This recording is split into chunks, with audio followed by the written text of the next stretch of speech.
Hey there, I'm Nicholas Dubois, co-founder of Advanced SimRacing. We are a Canadian company. So what we did here today is for a real petrol head. He's really passionate about cars, as you can see behind me. We did a turnkey solution for him based on his needs. We try to gather as much information as we can on our client. And like we did today, we install a D-box system.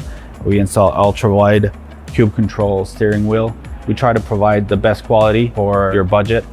So let's say if you want a budget of 10 grand, we're gonna give you something that's the best for 10 grand. If you want 20 grand, then we always try to stay within your boundaries. We do try to make it as easy as possible. So the client, once we install everything, it's pretty much gonna be a turnkey. So he's gonna press start on his computer, and right after, we'll try to explain everything, how it goes, how it works, and then he's ready to go. Our aluminum is from USA, treated in Canada, cut in Canada. So we do sand all our aluminum piece just to make sure the powder coat sticks to it. And that's one of the reasons why we use powder coat, is to make sure you have the best aluminum finish in the industry. And our quality is beyond what you can get with any other competitors right now.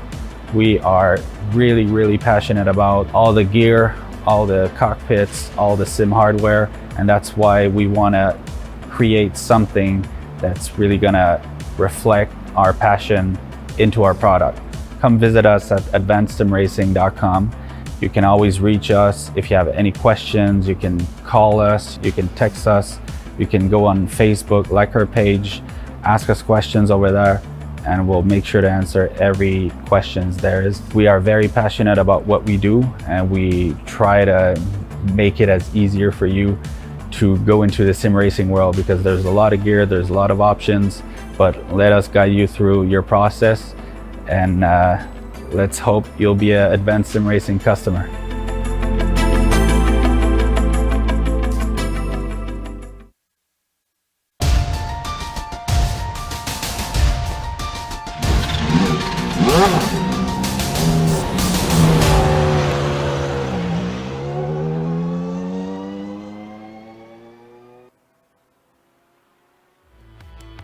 After 7 rounds of the PRL GT series, Robbie Campbell has 5 GT4 wins and Nicholas Rubilar has 4 GT3 wins. They've been dominating their respective series all season, but they're both coming off bad results. I say bad results, they finished 2nd and 5th. Campbell and Rubilar want to get back on top, but the rest of the field wants to hold them back for a little bit longer. We'll see who wins the war tonight as we get ready to watch round 8 of the PRL GT series from Road America and Long Beach. And you'll see it all live here on the Global Sim Racing channel. Hi, I'm Joey Tubman, and with me in the booth is Sam Ryman. Behind the scenes is our director, Joe Peak, and he's using cameras provided by Dougie Beard. First up tonight is the GT4 Amateur Series at Road America. And you all know Road America, but let's head over to our track guide, just for the fun of it.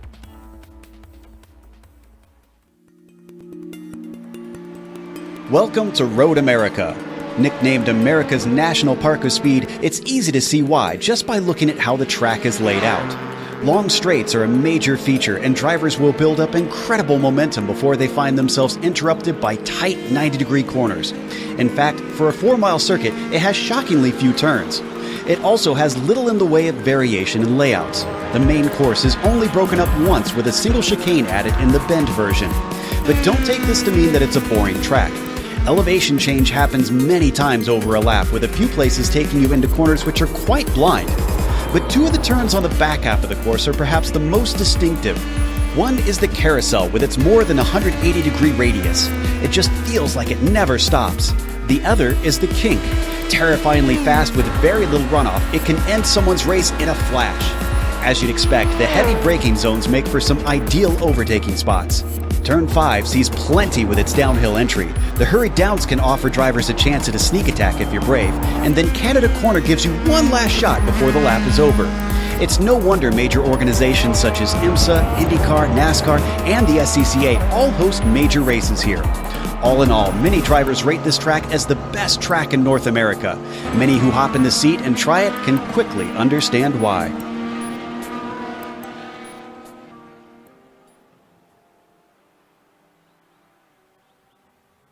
And that was our GSRC track guide for Road America. Elkhart Lake, Wisconsin, one of America's greatest race courses, if not America's greatest race course. Sam, what are some of the keys to success here?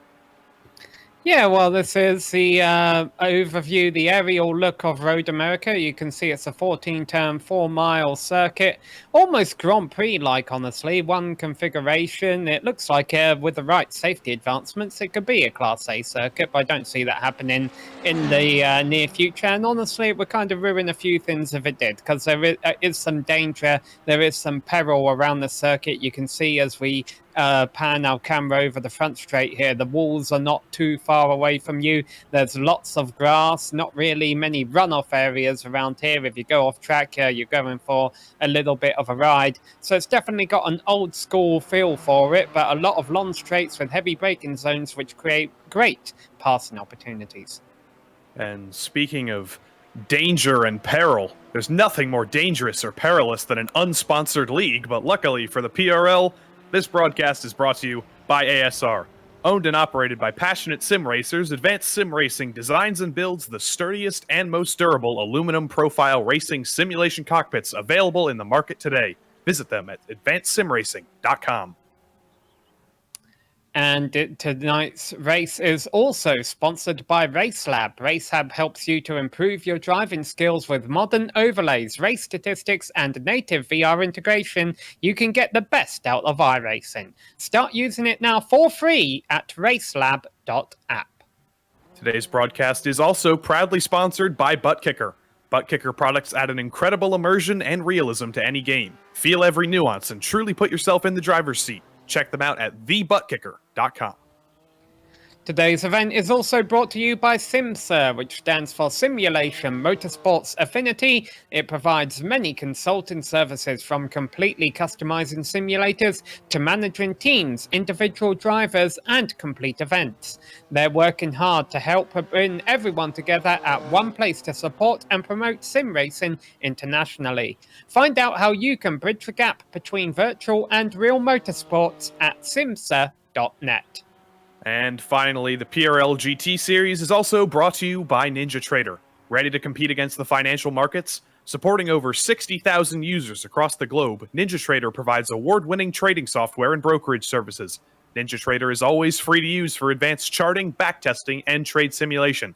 Visit ninjatrader.com to get started with a risk-free trading simulator and start tracking your performance. Now let's take a look at the championship points for the PRL GT4 AM series. Doesn't look particularly close, does it, Sam? No, well, as you mentioned at the top of the broadcast, the majority of the wins have been taken by Robbie Campbell this season, so he's definitely looking like he's on his way up to the GT3 Pro Series, whose race you will see coming up after this race tonight. You won't have to go anywhere. It will be on our same YouTube stream. But you see there's a pretty nice battle for second behind Robbie between Michael Matrode, Kyle Robertson, Kevin Berquist, and Charles Sumner. Just 18 points separating second through fifth. And you see 4 independent drivers at the top of the drivers' standings, but in the team standings, it's the PRL director team on top. Maybe a little bit of I don't know. Somebody's probably going to complain about that, but, you know, they're the only team around that's consistently getting points, so they're on P1. Second place is GT Moore, only 19 points back, and then Piltdowns, Punks, Parabola Racing, and Whataback Racing. Couple part-time teams, I believe, quite a few points behind the battle for the team's championship standings. Now let's take a look at the race details. Yeah, this is round number 8 of 10, so we're definitely in the closing stages of the season. So this is the GT4 race. There's 3 manufacturers who have GT4 cars for this event on iRacing. They are Porsche, BMW, and McLaren, and all 3 of those manufacturers are being represented in this race you're about to see. A 40-minute race around here, open setup, so we'll see which drivers trim their cars out for the long straights around here, and which might want to add a little bit of wind to help them get through the infield. If you do run off course, you may pick up an incident point. If you get 13 incident points, you have to serve a drive-through. If you get 17, you will disappear and we won't see those cars anymore. So hopefully it doesn't come to that, and you also see there's some bonus points up for grabs too. Bonus points for pole, fastest lap, and 4, or actually 3 or less incident points. If you score 4, it's less than 4. So if you score 4, you don't get the bonus point. Learned that the hard way 2 weeks ago in the PRL F3 Amateur Series. I scored 4 incident points, and I didn't get my extra point. And I was like, what the heck's up with that? Turns out it's actually less than 4. Well, what's going on here then is qualifying has just started and the field is working their way around on their outlap. All the cars are out there together for 10 minutes. That's not a very long qualifying session for this lengthy track, Joey. These drivers are going to have to make sure they keep their wheels on the track if they want to get a good qualifying run. So we're riding on board Richard Swindell's number 16 McLaren here. He'll be the first... providing he stays in front here, he'll be the first to start the stopwatch, if you will, and get our session rolling as he comes up the hill. And talking about getting a good qualifying, I think that's something you definitely want to do here, Joey, because even though there's plenty of passing opportunities, once you get through the first couple of laps, racers here have a bit of a tendency to get spread out. Probably the longest lap, at least time-wise, we've run all season. Not sure about distance. We have run some long tracks like the Hockenheim GP layout, the Red Bull Ring, but no lap is really ever as long as Road America is in terms of American road courses. Just over 2 minutes 15 for the fastest drivers. It is open qualifying here, so with only 18 cars and such a big track, you might probably not run into traffic, but it still could play into some of these drivers' qualifying sessions, as we see Patrick Cowgill. You saw him in the PRL Cup race last night. Unfortunately, he ended that upside down on his lid. He's hoping that he can finish tonight the right way around. Yeah, so Patrick driving one of those McLarens. It should be easy for our viewers to tell the cars apart. The McLarens are the low-down European-style supercars, kind of look like, a Ferrari or Lamborghini with that regards. A Porsche looks like a Porsche, and a BMW is that big massive thing at the very front there. And it was a BMW that was fastest in practice, by the way. Robbie Campbell with a 2 minute 17.2. And here's the 2 German cars ahead of Bradley Holly. That is a BMW, and Bradley is driving the Porsche GT4 car. One of the favored GT4 cars on iRacing, but looks like it is also the favored car in the field today. We got 1, 2, 3, 4, 5, 6, 7, 8 GT4 cars from Porsche in a 19-car field, and the rest are McLarens and BMWs. Here's David Calhoun, and here's Richard Swindell's in the McLaren, the newest of the GT4 cars. He's going to come around the last 2 corners, sweep around turn 14, get a good exit here up the hill, and we'll see what lap time he can put down.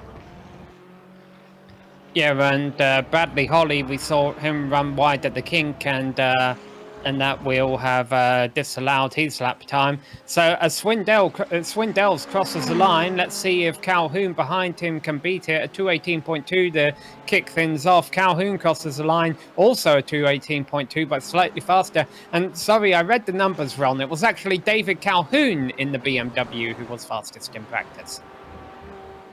But Robbie Campbell, surprise, surprise, to the top of the timesheets, 0.3 over Calhoun in the McLaren, but he's going to keep going.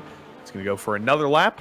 Not sure how much fuel these guys have been putting in their cars for qualifying. We'll see if they can get at least 3 laps, because if you pit here, you have to do a full outlap again, and with a 2-minute outlap, lots of time will be required for a second run. Kevin Bergquist crosses the line to go 5th. He's riding injured tonight. He's got a big cast on his arm.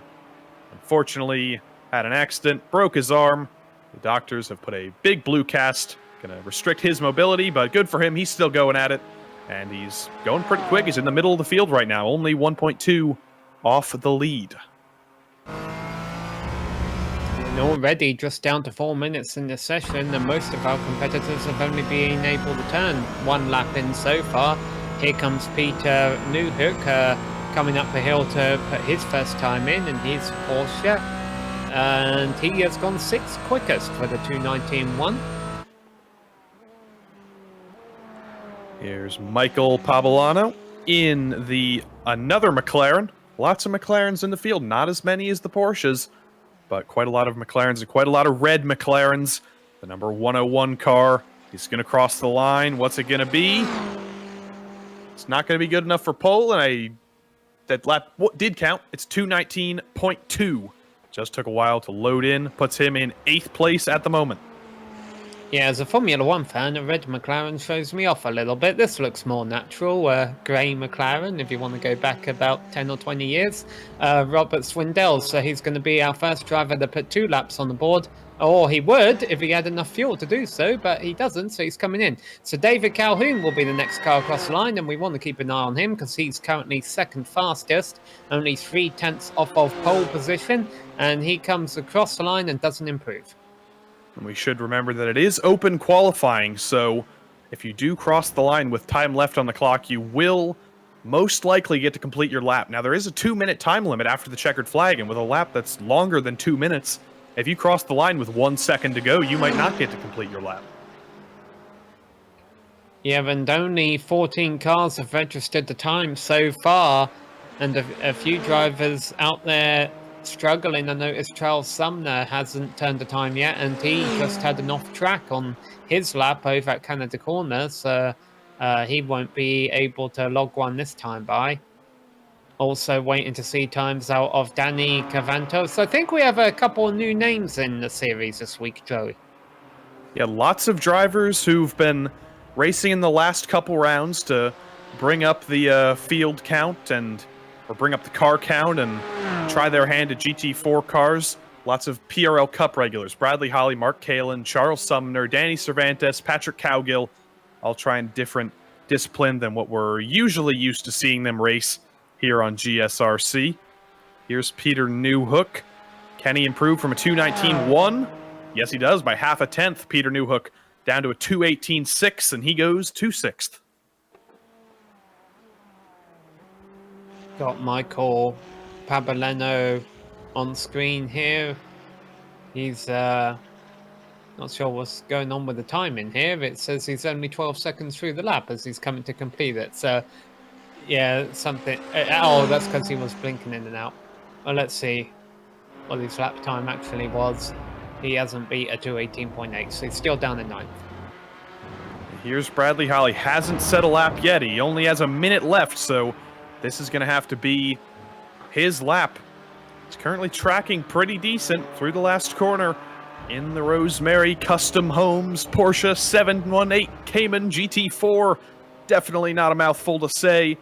He's going to come across the line. Doesn't look like it's going to be worthy of pole position, but it will be a lap, and that is what he needs, a 2:22.0.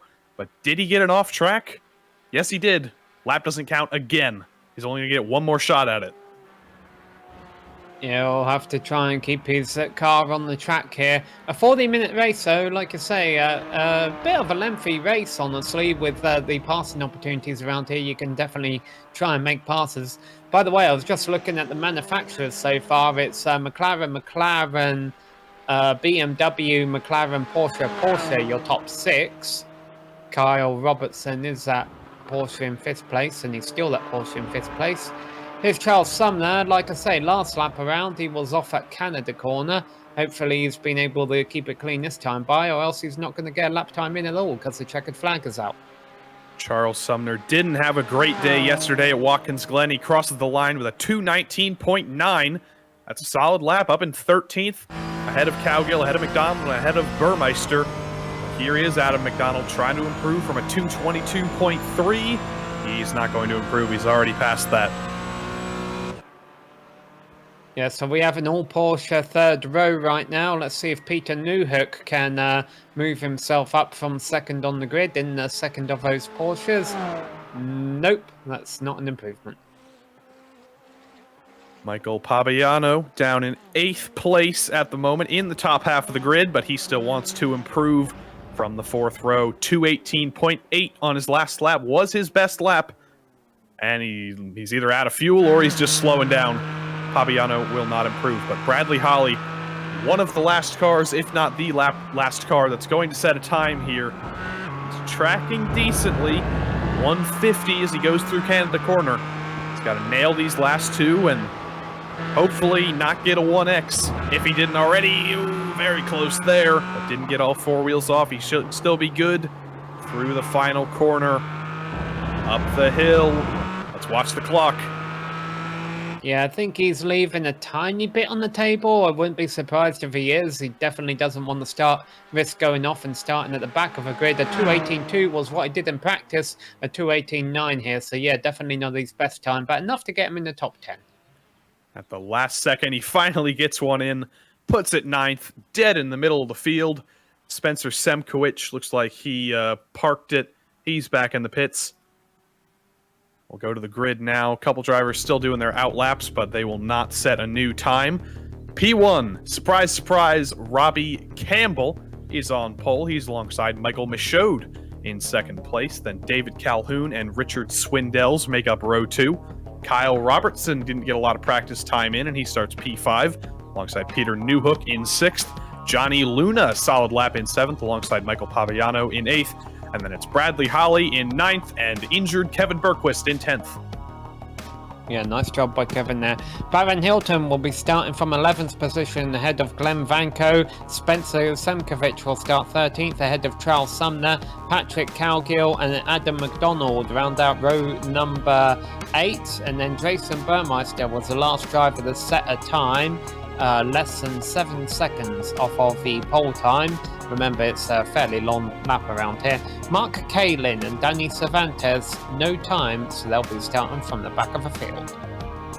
And we don't usually see that much chaos on lap 1 in this series, so starting at the back isn't the best place to be, but you never know, especially with the high-speed turn 1 at Road America, and things can definitely pinch up at turn 5.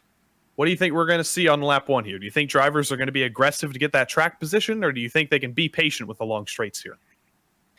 You definitely can have clean starts and clean races here.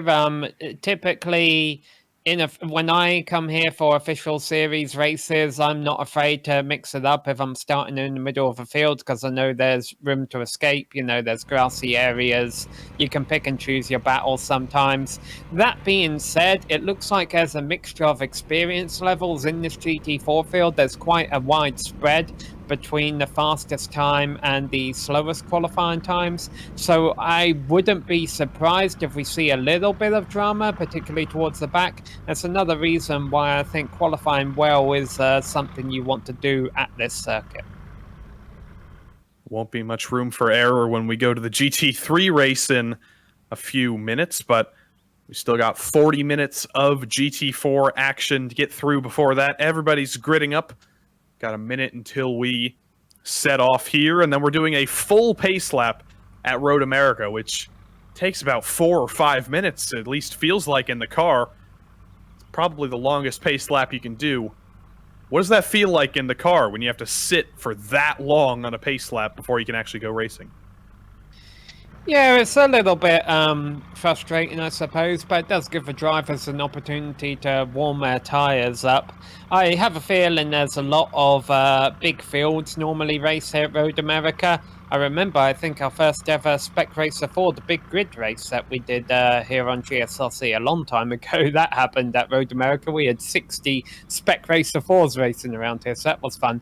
Anyway, the long story short, when you have big fields, especially sports car fields where you might want to spread out the classes, you can't really start them over on the rundown out of a kink and towards Canada corner. You know, they wouldn't have enough time to really get ready before they got to the start line in a couple of turns, and there's not really many straights this long. So I suppose I understand why iRacing groups the cars up over here, but yeah, gives the drivers an opportunity to get their tires warm. Hopefully they've all taken into account an extra lap of fuel around here for their pace lap, because this is definitely not a track where you want to run out of fuel. It's a long lap and you're not going to make it back to the pits. Go through turn 1 here, then through turn 2. Is it really a turn? Your guess is as good as mine. And then the corner that some might call turn 2 is turn 3. You can see the air temp and the track temp, 39 degrees C, over 100 degrees Fahrenheit. What's that going to feel like in the car? Is it going to be a little bit slidey? Potentially. The nice thing here about Road America, as our viewers can see, is you have a long distance between corner to corner, so especially through the first half of a lap, you're not really giving the tyres a bruising. That being said, you do have the carousel later in the lap, which definitely isn't kind to your left-hand side tyres. There are worse tracks to go to for tyre wear. I think, especially with a 40-minute race, these drivers should be okay regarding tyres. You definitely don't want to lock them up or anything, though. And you can see down the hill here into turn 5, this is definitely a place you can put a lot of heat in your tyre if you get it locked up and run a little wide and hopefully not into the side of your competitors. Maybe wondering, how is that turn 5? That's only the third corner. Well, turn 4 is also barely a corner on the straight, so keep that in mind as we call turn 3 and turn 5 through the entirety of the race. Then here is, well, we just saw turn 6, then turn 7, approaching turn 8 now, and what we call the carousel is turns 9 and 10, so it's not just one long corner, it's actually 2 corners, and some drivers do treat it that way because there's multiple apexes. Yeah, so one car actually running a little wide back here, going through turn 8, the left-hander there at the bottom of the hill.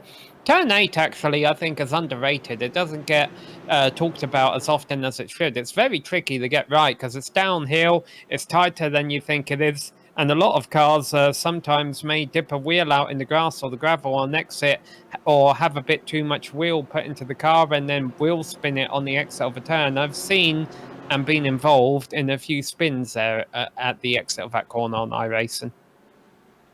Definitely one of the best passing zones on the track, one of a few 90-degree heavy braking zones. Then down the back straight, not much room for error on the sides there if you take too much speed into the kink. And then down to Canada Corner. Not in Canada. Why is it called Canada Corner? You could ask 50 people that, and they all give you different answers. Maybe if you go so far off, you'll end up in Canada. Maybe the guy who designed it was from Canada. Nobody knows. Nobody ever will know. Make up your own story.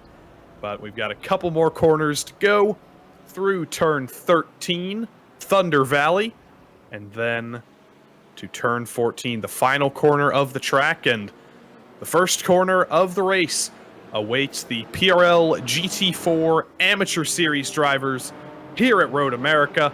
Everybody's packed up. Everybody's waiting for the iRacing pace car to pull off. And as it does, Robbie Campbell accelerates immediately. We're not even to the line yet, and yet we're still green at Road America. Yes, Michael Michaud there in second place was very far back of Robbie Campbell when Campbell decided to go. But I almost wonder if he did that intentionally, because as soon as Campbell got on the loud pedal, Michaud kind of tucked in behind him to pick up his slipstream. So I think maybe he just wanted to make sure he got away in second position. Looks like the entire field is through the first turn cleanly, on their way down now to turn 3. Don't expect to see a lot of passes here. If you want to get by the car in front of you, the best way to do it is set yourselves up for a good pass down into turn 5. 0.6 of a second is the gap between the two McLarens up front. Everybody else in single file for the most part. You see Patrick Cowgill trying to go for a move on Bradley Holly, but the top 3 not close enough to go for a move. Into 5, Newhook defends the inside. No real reason to, because nobody's especially close to him. The field very well behaved as we go through turns 5 and 6, almost single file all the way through. Yeah, they are single file, and that's a sensible thing to do at this portion of a racetrack, because there's definitely not a lot of great passing opportunities here. But all 19 cars so far away cleanly. Even at the back of the field, Jason Burmeister's dropped to the back, but he's still kind of within the tow of the cars in front of him. So a massive pack still working their way around the first lap here, going through the carousel at Road America.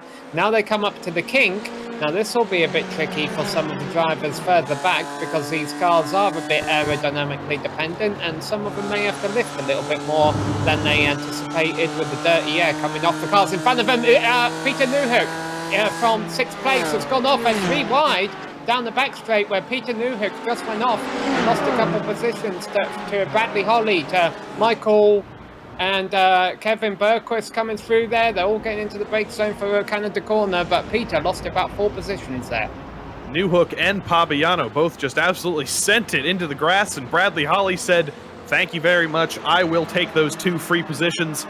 See if we can get a replay of that for you in the near future, but everybody still keeps it rolling. Nobody hit the wall, just a little bit of grass on the tires, and it looks like we're in a complete lap 1 with everybody still on track. It's Robbie Campbell leading the way over Michael Michaud to the tune of about 1.2 seconds already. And then David Calhoun is chasing Michael Michaud for second.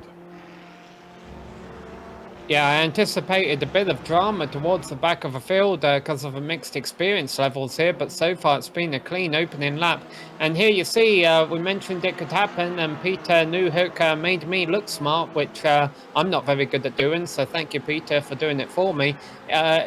He doesn't really have a car in front of him, though. Maybe he was just looking out of his mirror a little bit too much, worrying too much about the cars behind. Went off in the grass. You see a similar mistake from another portion behind. But so far, no calamities there, just a bit of dirt kicked up. Watch on board with Bradley Holly here, third in line of these 3 cars in this battle. He sees them both go bye-bye off the track. He understeers himself quite a bit and then has to take the grass on the inside and makes it through. And as we come back to live action, we have a massive scrap going on for 12th place.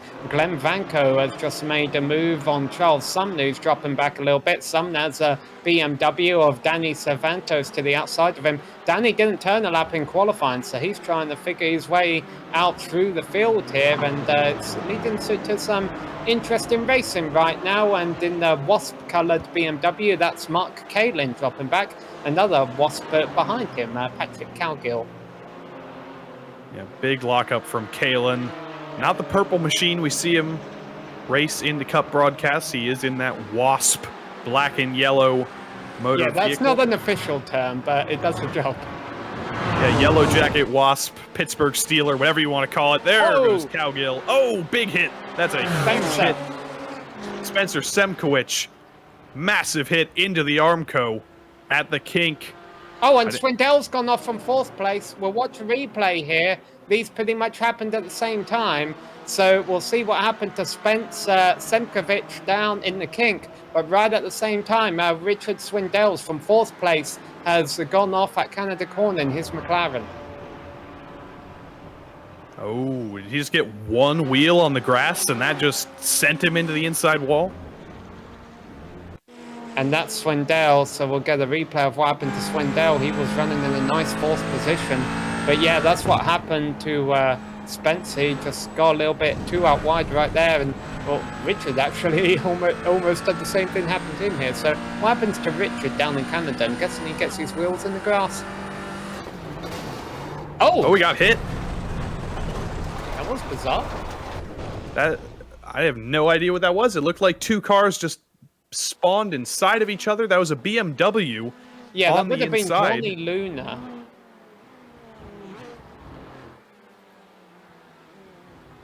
Yeah, that is Johnny Luna in the default BMW paint scheme. It just looked like he appeared out of nowhere, so I wonder if he just blinked or what.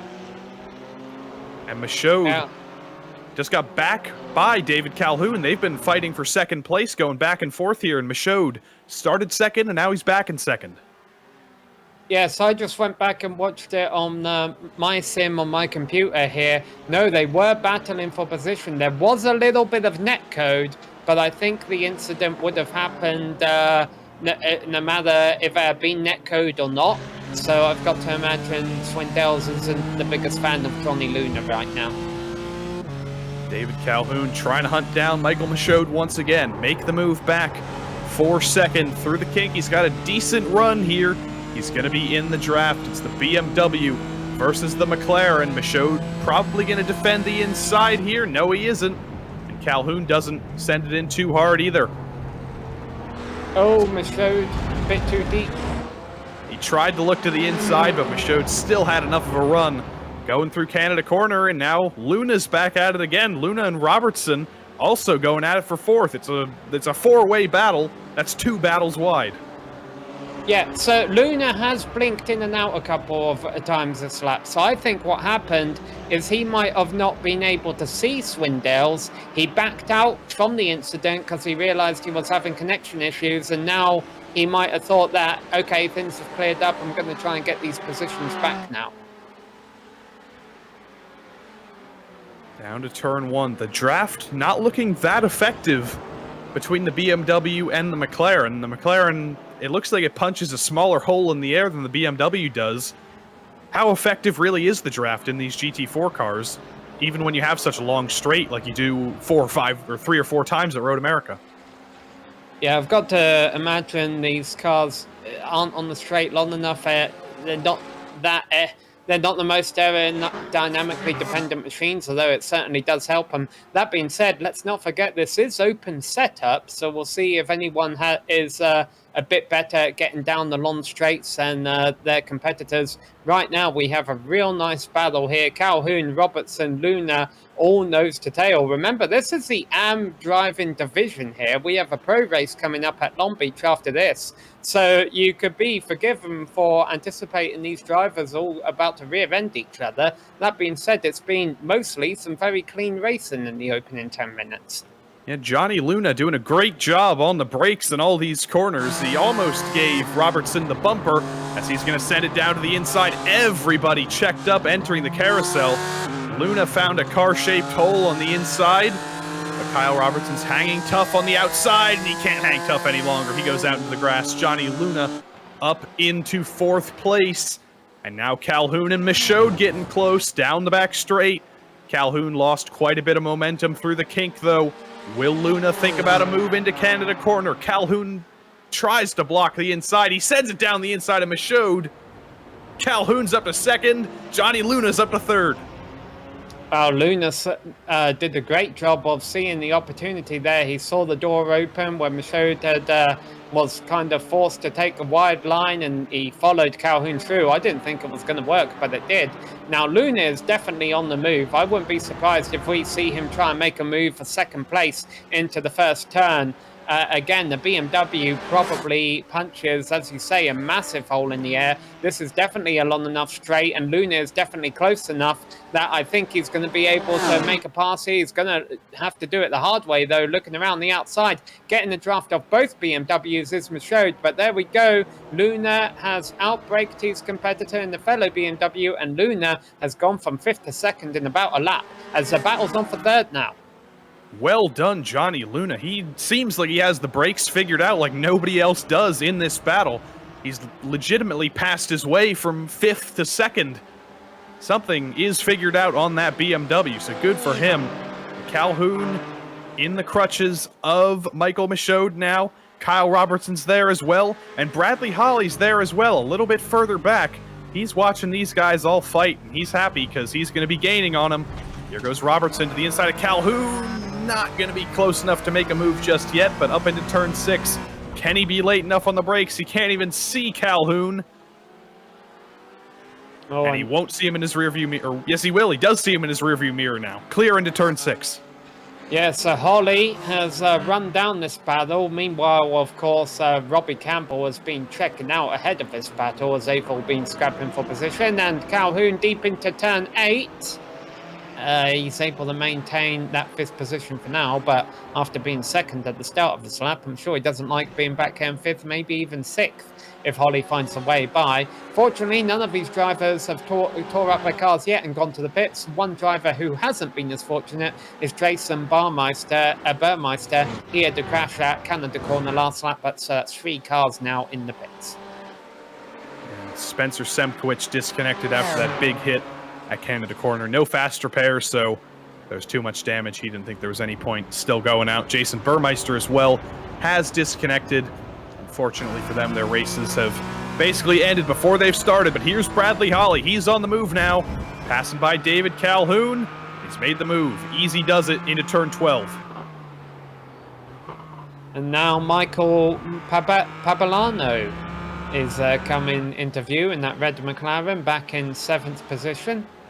So let's see what he can do about the drivers ahead of him. Meanwhile, you see the live timing and scoring on the left-hand side of your screen. It's a 6-second lead after just a little over 10 minutes of racing that Robbie Campbell has on Johnny Luna.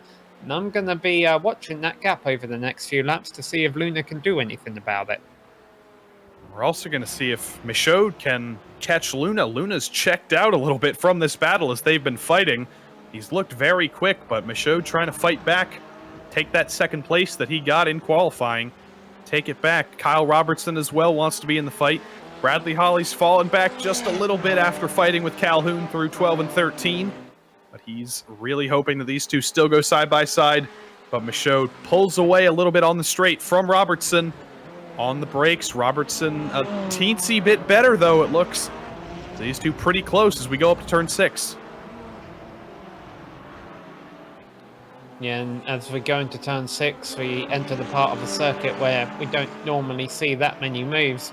Talking about how critical qualifying was, despite all the action we've seen in the opening 10 laps, there's only one driver in the top 10 who started outside the top 10, and that's Baron Hilton in 9th place, and he started 11th. So the drivers who started up front holding station up front and getting to see a lot of good racing because of it. And I don't know if Johnny Luna's uncomfortable being on his own or what, because he's lost about 2 or 3 tenths to Michael Michaud in the last lap. So that battle for second looks like it might be heating up soon. Good run through the kink for Kyle Robertson. Washes out just a little bit wide onto the outside curb. Not going to be close enough into Canada corner to go for the move this time. Just lost a little bit too much momentum, it looked like. Yeah, I mean, it's the first time really Luna's been leading the pack today. You know, he's been behind his competitors for the opening few laps, and any time you go from being the car following to being the car leading, it just makes the track look a little bit different. You have to remember where your braking points are. You've got the pressure of a car behind you, so maybe Luna just made a couple of little errors without having someone to follow around here, but I mean, he's still got about over a second over Michaud, so I don't think he's too worried right now. Just needs to put a couple of good laps together and see if he can continue to he doesn't even have to build the gap, he just has to maintain it at about a second there. Robbie Campbell pulling a 6-second lead out, and we're not even halfway through the race. He really wants to go 6-4-8 this season. He's basically already won the championship. It's not mathematically over, but it's mathematically unlikely that Robbie will be passed for the championship in these final 3 rounds. So it's almost like a victory lap for him, but it really isn't, because you still got to finish all the races. If you DNF 3 times in a row, somebody else wins 2 or 3 times, that's the championship gone. So Robbie's still giving everything he's got, and that's a lot, because he's now 7 seconds ahead of second place Johnny Luna. Yeah, we just came back to try and get a good look at a battle for 11th, but it's gone away because it looks like Glenn Vanko took the 11th position and then lost the connection. And so Charles Sumner, who lost 11th and dropped to 12th, gets the position back. Bad luck for Glenn Vanko. Those pesky internet troubles, the worst part of iRacing, but I guess it's similar to a mechanical failure in real life. Sometimes you just can't do anything about it.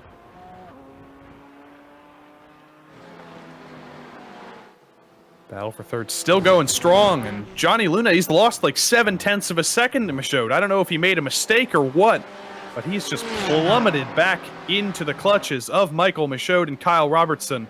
It's now a 3-way battle for second again. Bradley Holly's going to be happy about that, because when these guys fight, he catches up. It looks like down into turn 5, Johnny Luna got his braking wrong. I'm watching the replay. He went too deep onto the brakes down into turn 5, and the car slid a little bit, and that's where he lost all that time. Just one mistake, and suddenly you're back where you started, but it looks like he's starting to pull away just a little bit more. He's got quite a gap into turn 1 as he blinks again. That's going to prevent Michaud from getting a draft from him, because he can't get a draft from a car he can't see. Glenn Vanko's reconnected to the session, but Johnny Luna, not a great exit through turn 1. Michael Michaud right there. through turns 2 and 3. It's going to be a critical exit here. The draft, not that effective. Kyle Robertson with a big wiggle on the exit of 3. Maybe those tires starting to struggle a little bit, or was that just a mistake? That's a possibility, but let's see what happens for second place here. Remember, this is where Luna got his braking run last lap around. He's gone in deeper, but has he gone in too deep? I think he has, yep. So the second lap in a row, Luna a bit too deep on the brakes in turn 5, and this time it's cost him second position to Michaud. Nobody thinks about the inside, but just a little bit too tight of a line on the curb there, and Michaud pulls a little bit of the Pruitt fade.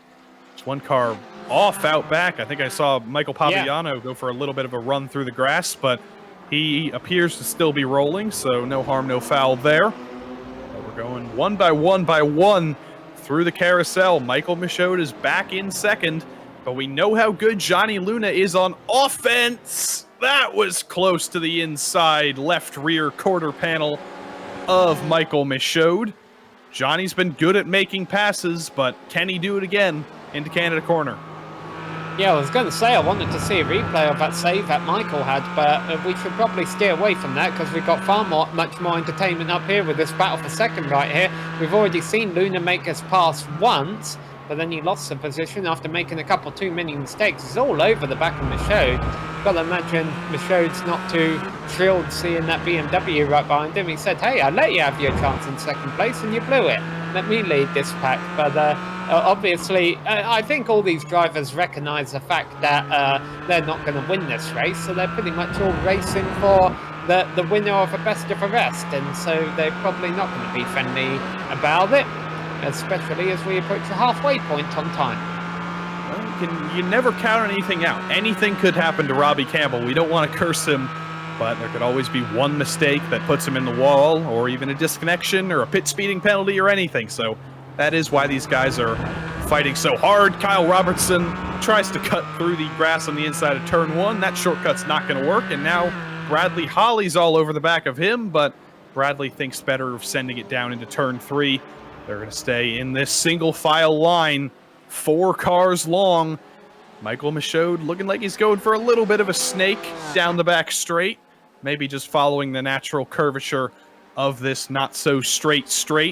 And Kyle Robertson, he's not too hurt by that turn 1 grass excursion. Bradley Holly laid on the brakes. Calhoun laid on the brakes. Everybody's getting really close to the back of each other, but we haven't seen a punt yet. Oh, we almost did there. Johnny Luna and Kyle Robertson almost had a bit of an argument going into turn 6. I think these drivers behind Luna might be getting a little impatient here because I see Michaud has been able to get by and he's been able to track out a little bit. I wonder maybe if Luna used up too much of his stuff already. We haven't even made our first pit stop yet, but maybe with those aggressive maneuvers and the aggressive braking, he's used up a little bit of the pace in that car, and that's why he's fallen back a little bit. Well, he pulls a little of it back in as they go through the carousel there. He looks a little bit closer to Michaud than what he did a few moments ago. So whoever's in second seems to be struggling to build a gap at this point. He's close to the back, but he's not close enough. Everybody's spread out a little bit into Canada corner, but under braking, it seems like everybody meets back up again in the middle. Luna kicks up a little bit of dust on the exit of Canada corner, maybe a 1X for him. Then through turns 13 and 14. Seemingly the same thing we saw on the last lap, but we'll see if he's actually able to make the move this time. He's got a good run on the exit. We saw him. Oh, and Michaud pits. Michaud makes his pit stop. Calhoun follows him in. Yep, so that actually lets these drivers breathe a little bit. Now, I wonder if this is Michaud's way. Well, he could just be out of fuel, but also could be his way of saying, hey, I think I'm faster than this guy, and he's racing me a bit aggressively, so I want to pit right now. Maybe try and pull off some kind of strategy maneuver to get out in front. And you probably won't see these guys take tires just because it takes so long to change them, and it's only a 40-minute race. So they'll probably take fuel here, or they'll definitely take fuel here if they're running out. But we'll see which strategy pays off better here. Will the drivers who pit early have a disadvantage because they have to take more fuel? Will the drivers who are pitting later actually make it around if these guys could barely make it? We'll have to see. Only a few drivers still stayed out. Campbell, Luna, Robertson, Holly, Pabiano, and the first car who pitted was Calhoun right now. Oh, and they've got a crash in front of them. They've got to work their way around. Adam McDonald has been out of the first corner, and they've got to make sure they don't collide with him. Good for him staying out of the way, though, not driving across the track when there were people coming at him. We'll see what happened to Adam McDonald. Hasn't been having the best day. What happened at turn 1? I think he got the grass exiting the first turn. Hey, that's why grass make good track limits. He saved it, but then he drove it into the grass on the other side and lost it again, so... I should say effective track limits, not necessarily good if you're a mechanic. Or if you're Adam McDonald, because that thing is torn up. It's still driving, but concrete and carbon fiber, or whatever the Porsche body's made of, those two things usually don't interact very well. Well, Robbie Campbell is coming up to the pits, and my guess is everyone who didn't pit last time by is probably going to pit this time by, as we're right at the halfway point of the race. Robbie Campbell's got a little bit of a problem here. Glenn Vanko has came back out onto the track. He's got to hope he doesn't get held up too much by Glenn here. Well, if anything, it might actually help Robbie, because it'll prevent him from getting a speeding penalty to have another car in front of him. And when he's got an 8-second lead, the last thing he wants is a speeding penalty. Pit lane speed very, very slow here, but is Robbie going to try and make a move on Vanko? Is Vanko especially slow here?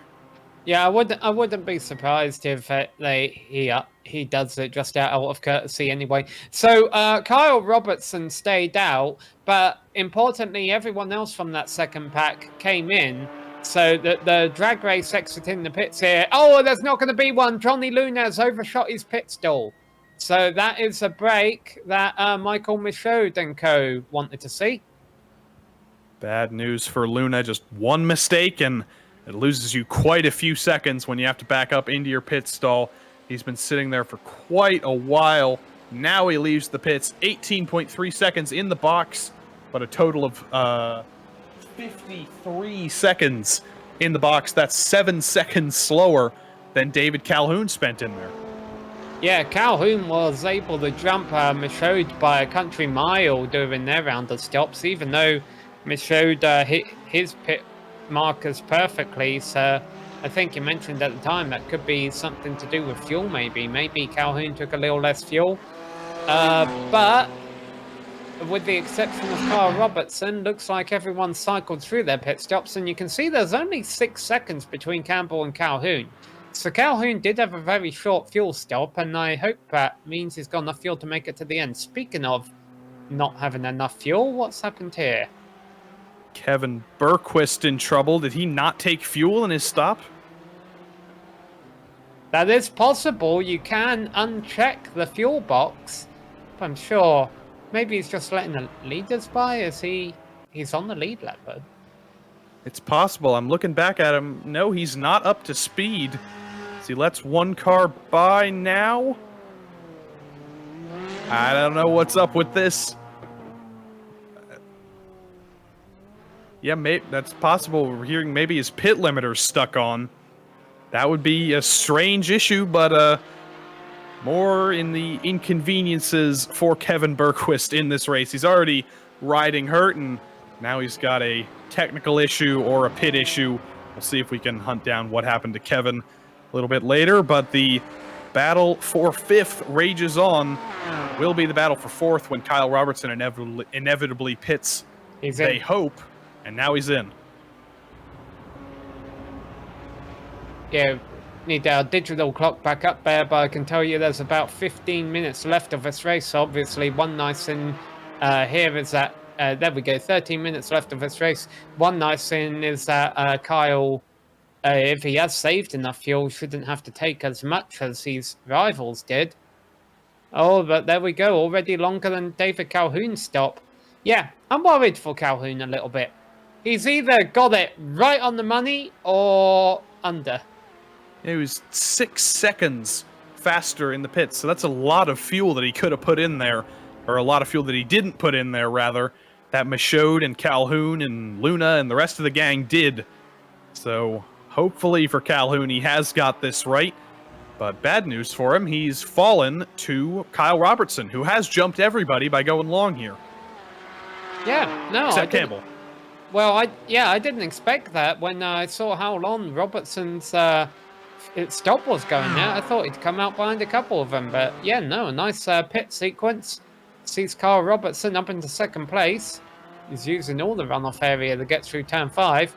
Even though these AM drivers are top quality, we're seeing some good driving up towards the front of the field here. I mean, great racing throughout the first half of a race. I felt for sure that pack from 2nd to 5th, it was going to end in tears, but so far they're all still running. Battle for 8th here, Baron Hilton, another driver who we normally see in the PRL Cup side of things, but he's in the GT4 Amateur Series for this season, trying to hold off Peter Newhook, who's had a little bit of trouble so far today. Saw him with that scary incident at the kink on lap 1. I don't believe he hit the wall. I don't believe he's hit the wall at all today. So no damage on that car, but he's trying to pass his fellow Porsche here as we go through the carousel. And Kevin Bequist is back up to Son.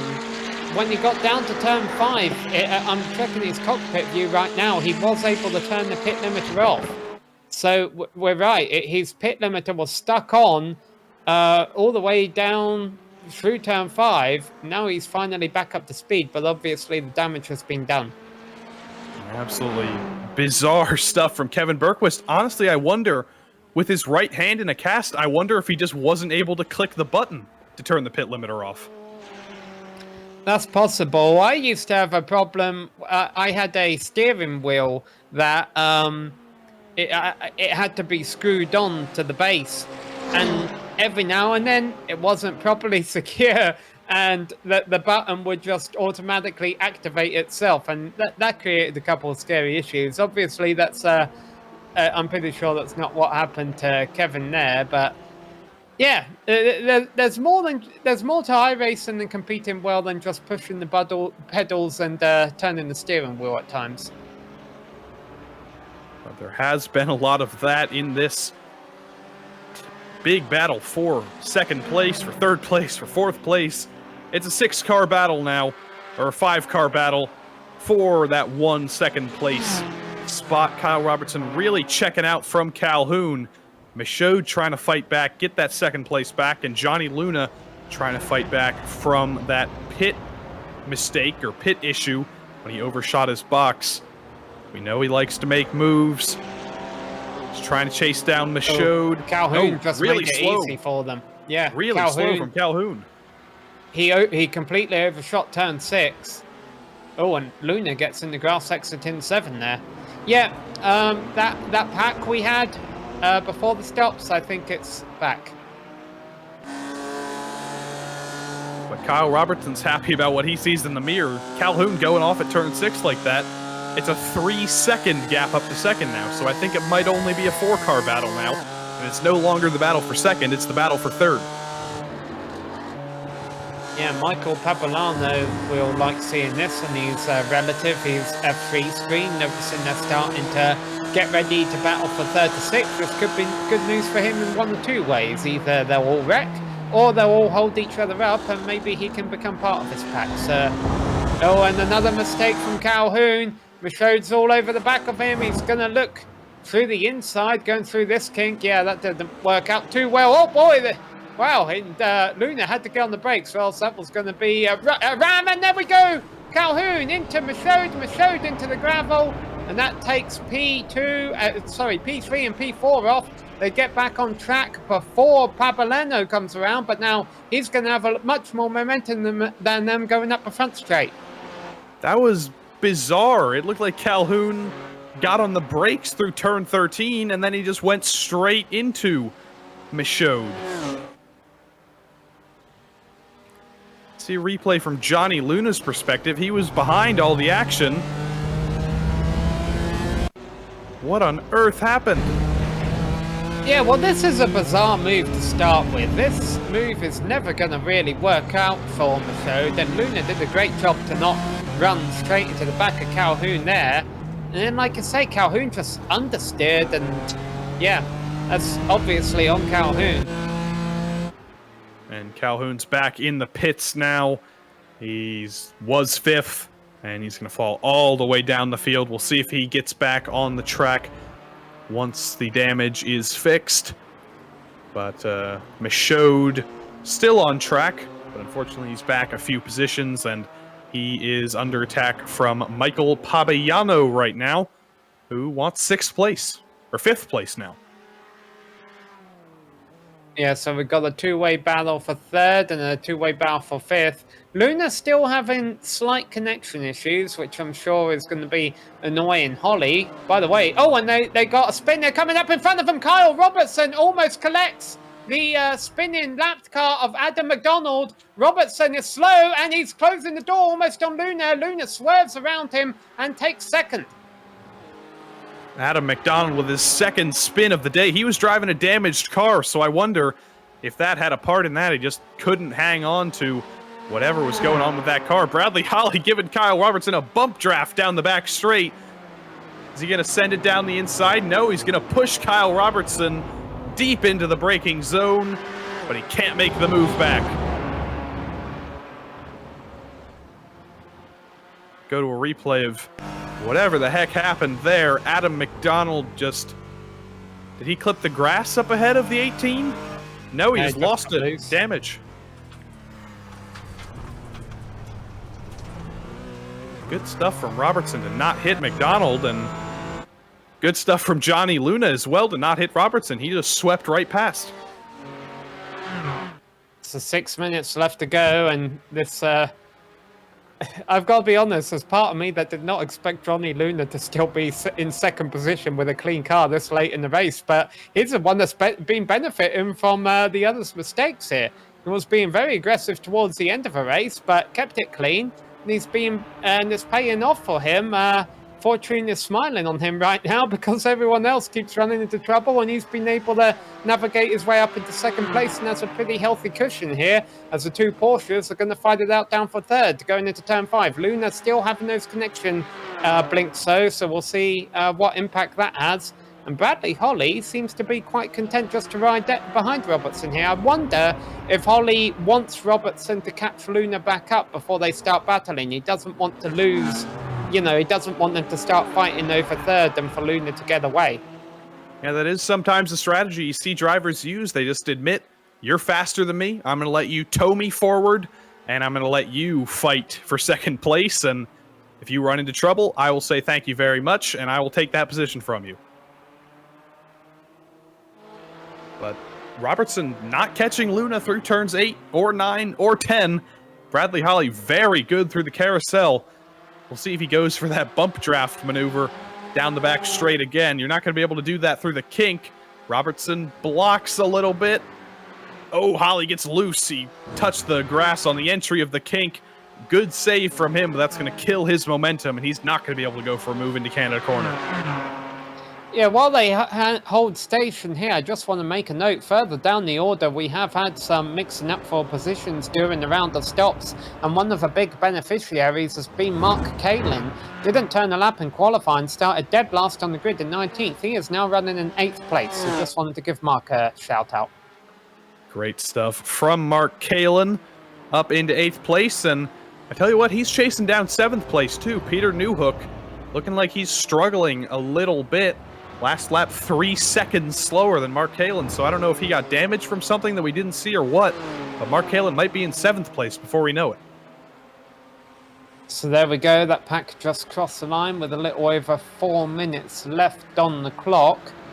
I think it's really going to come down to how quick Robbie Campbell goes as to whether we have 2 or 3 laps left remaining here.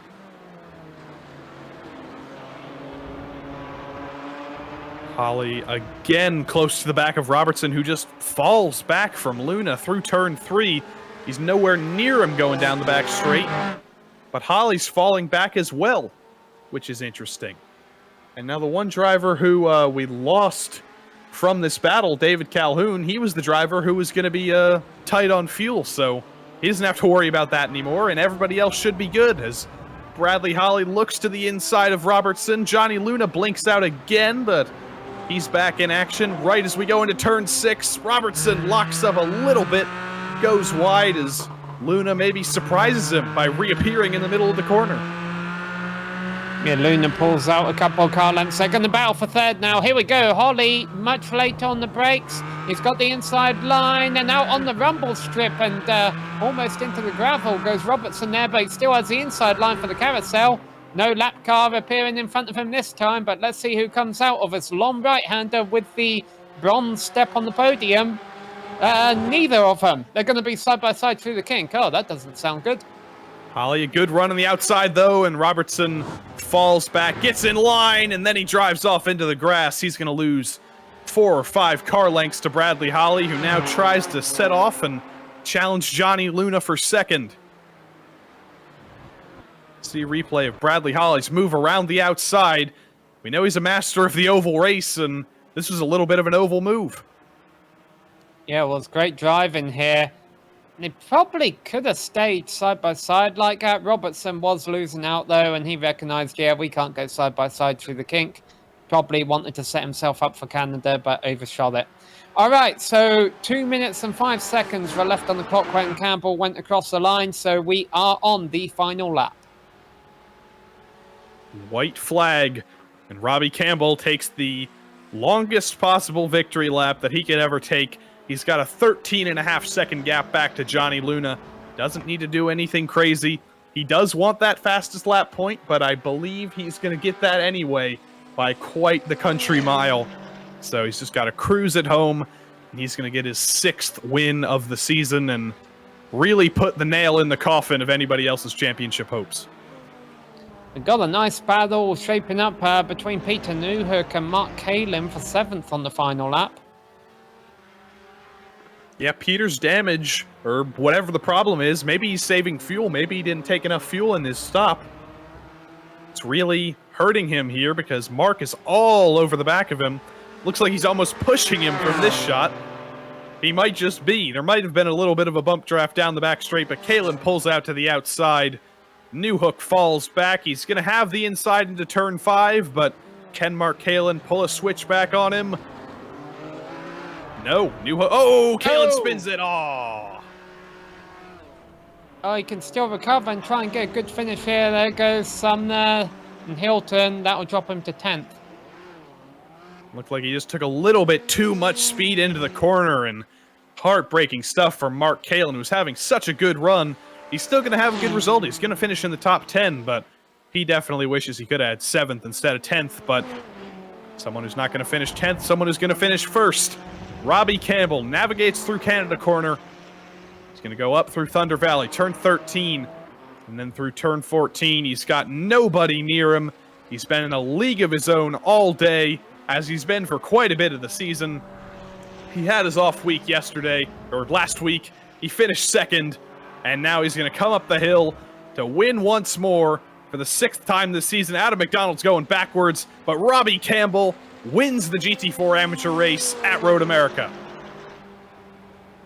And 2nd place to 4th place is still nose to tail, Johnny Luna. Oh, we got another lap car off again, but fortunately they're all still single file. They all get by, they're all swerving across the track, but they hold station with Luna in 2nd, Holly in 3rd, and Robertson in 4th.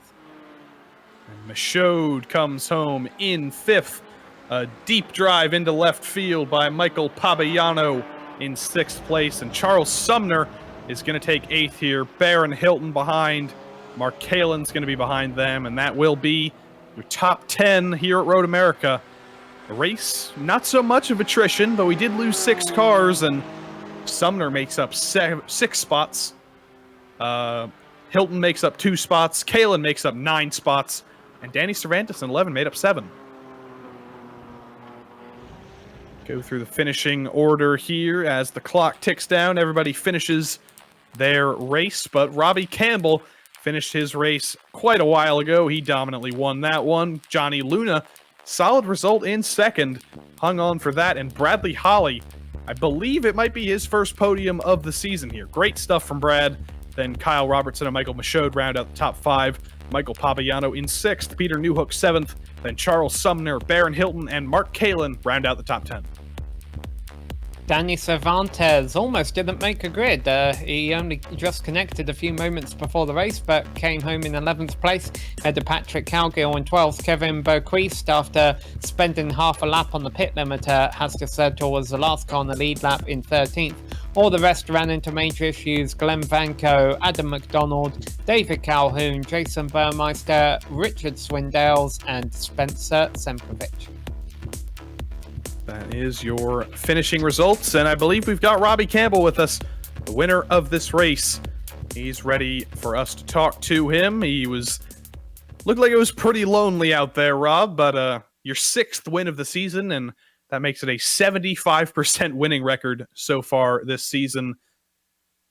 What do you think? Yeah. What do you think the key is? How do you think you've been so dominant? It wasn't a bad day for a drive out in the backwoods of Wisconsin, right? So I just try and stay as steady and consistent as possible. Try and minimize any mistakes, and in the end, it seems to work out. I know if I can get out to a bit of a jump at the start there, then I'm only worried about the guys behind me and nobody in front. So Yeah, you only interacted with a couple cars today. There were a couple lapped cars, but I don't think you ever saw any of the lapped car incidents we saw. Does it get lonely when you're that far out front? Does it get a little bit boring, or when you're leading the race, is that as interesting as it can be? I was kind of watching my relative watching the battle for second behind. I'll have to watch the broadcast back, but it looks like those guys were battling pretty good for a while back and forth. So just got to watch I don't miss a corner when I'm doing that. But yeah, it can get a little lonely out there, but lonely's good when you're winning. Yeah, and on pit strategy, it looked like everybody was pretty equal. You came in about the middle. Do you think going an extra lap helped you or hurt you there? It looked like it might have lost you a couple seconds, but you still had quite the lead after the pit cycle. Yeah, my fuel calculator was acting up. It was jumping around how many laps it was going to be, and at one point it showed me not making it. So I added a little extra fuel before I went into the pits there just to make sure I wasn't going to run out. Well, congrats on your 17,000th win this season. You have anyone you want to thank for this? Again, I'll thank Richard Swindell as we work all week on trying to find the best setup for the race. And, I enjoy the broadcast you guys put on, and PRL is a great run league. So thanks to everybody involved. That was your victor, Robbie Campbell. And we got one more for you. Bradley Holly brings it home on the podium. He's with Sam. Yeah, Bradley, you were one of those drivers involved in that hectic battle for 2nd through 6th or so we saw all race long. It must have been fun. Oh, absolutely. It was a blast to finally not shoot myself in the foot at the beginning of a race and actually be able to compete. Yeah, I've got to admit, though, there were a few times we were all holding our breath up here thinking it was all about to come to tears. I'm sure you had a couple of those moments. Yeah. I guess the first lap in the kink got a little hairy, and then it was just good hard racing throughout the rest of the race. Everybody, from what I saw, drove really clean, and they made it a lot of fun. Well, it was a lot of fun down there. It was a lot of fun up here. Just a few rounds left to go in the season. How you feeling? We'll see. I got some learning to do on the next couple tracks, so we'll have to see how I do. All right. Well, best of luck at those venues. Thanks for coming to talk to us. Anything else you'd like to say before we let you go? I'd like to thank you guys for broadcasting us week in and week out and putting on a great show. All right. Well, we appreciate that. That was Bradley Holly, a 3rd place finisher here today at Road America. And next week, it'll be Donington for the GT4 cars, the national layout. So no hairpin, be an interesting challenge, but we'll have an interesting challenge for you to watch in a couple minutes' time. PRL GT3 Pro Series action at Long Beach. We're going to go to a break here, but don't go anywhere. We'll see you in a couple minutes.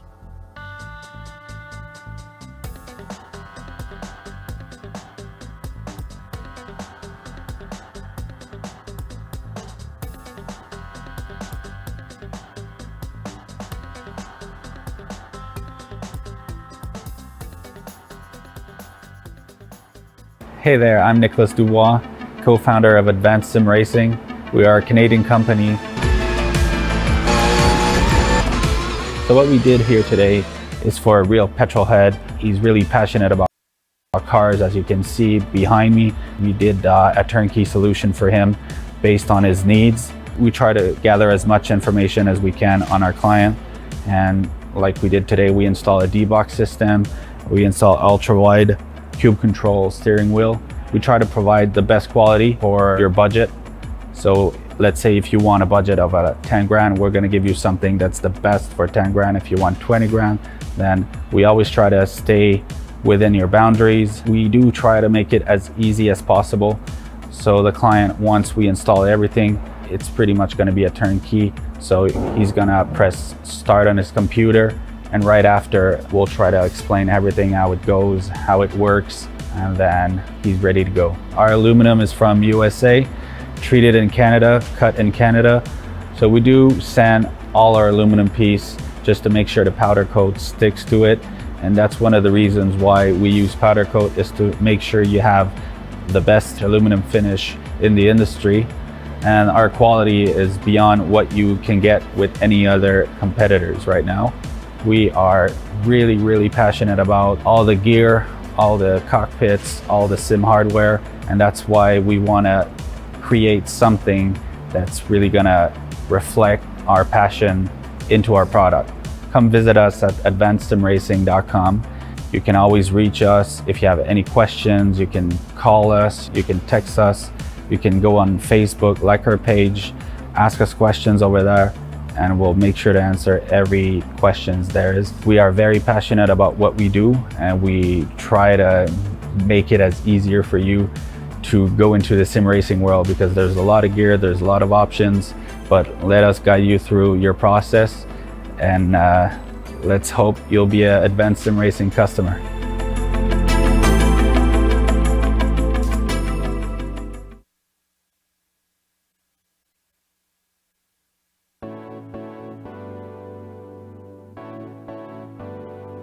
While the real Long Beach Grand Prix circuit is still being set up for the race in a few weeks, the virtual Long Beach City Council was way ahead of schedule, and they've set up the track just in time for the PRL GT3 Pro Series.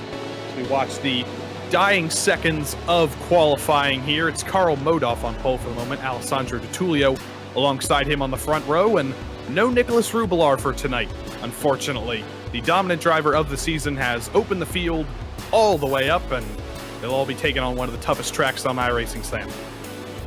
Yeah, well, that's because it's one of the very few street circuits on iRacing.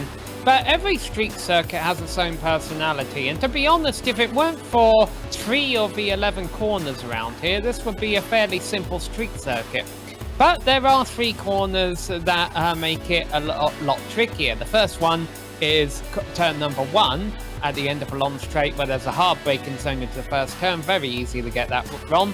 The second turn is a fountain, where drivers who have set up moves in turn number 1 but haven't got them completed may get a little bit dicey there, and there's only enough room to go 1 car through the fountain.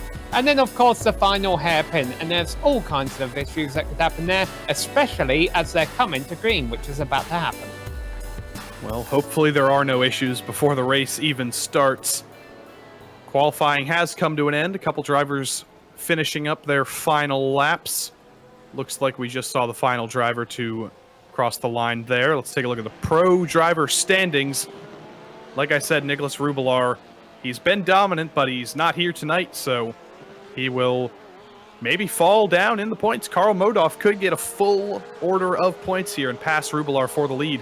But there is a drop week at the end of the season, so anything could happen with that mathematically. Jesse Stevens is 3rd, Alessandro Di Tullio is 4th, and Horacio Calhoun, he's very far down the field in qualifying today, but he's in 5th. Sam, how do the teams look?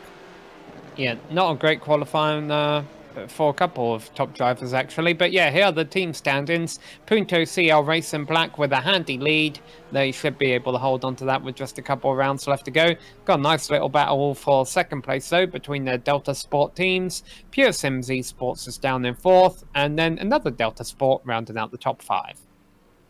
And the race details basically the same as in the GT4 race. We just saw all the bonus points, the incident points, they're the same. Open setup, but we've got more than twice the amount of cars. There were 3 cars up for grabs in the GT4 race. There's 8 cars here. Yeah, 8 different manufacturers, and of course everyone has their preference and how they want to set them up. So yeah, it looks like qualifying is over, so might want to take a look at that grid, Joey, because they grid up only a couple of corners away from the start here. Yeah, it's a short paced lap here. We're not going to have 5 minutes like we did at Road America, but it will be Karl Modoff on pole once they grid up. They're all loading in now. Modoff on pole. DeTulio will be alongside him. Only 0.06 of a second between those 2 front row sitters. Then it's David Holland in 3rd and James David alongside him in 4th. Connor Bell and Daniel Ferguson make up the 3rd row.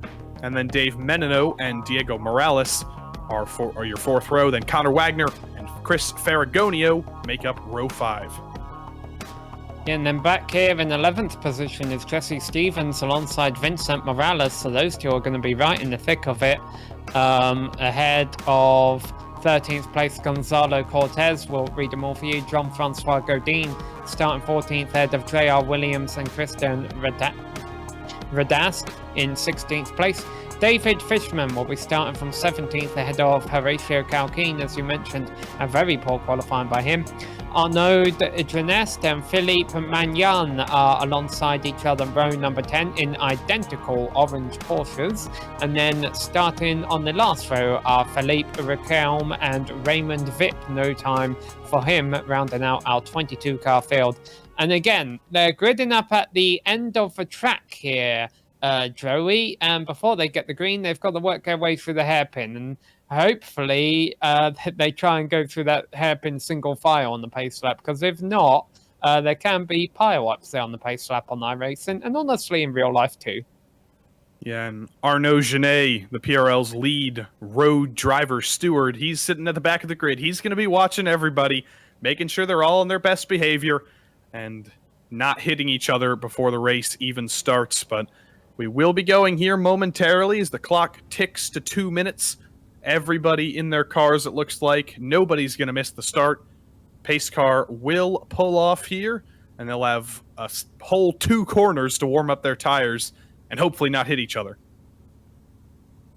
All right, do these team cars up front have any defining differences? There they go. They're all going single file. That's a smart way to do it.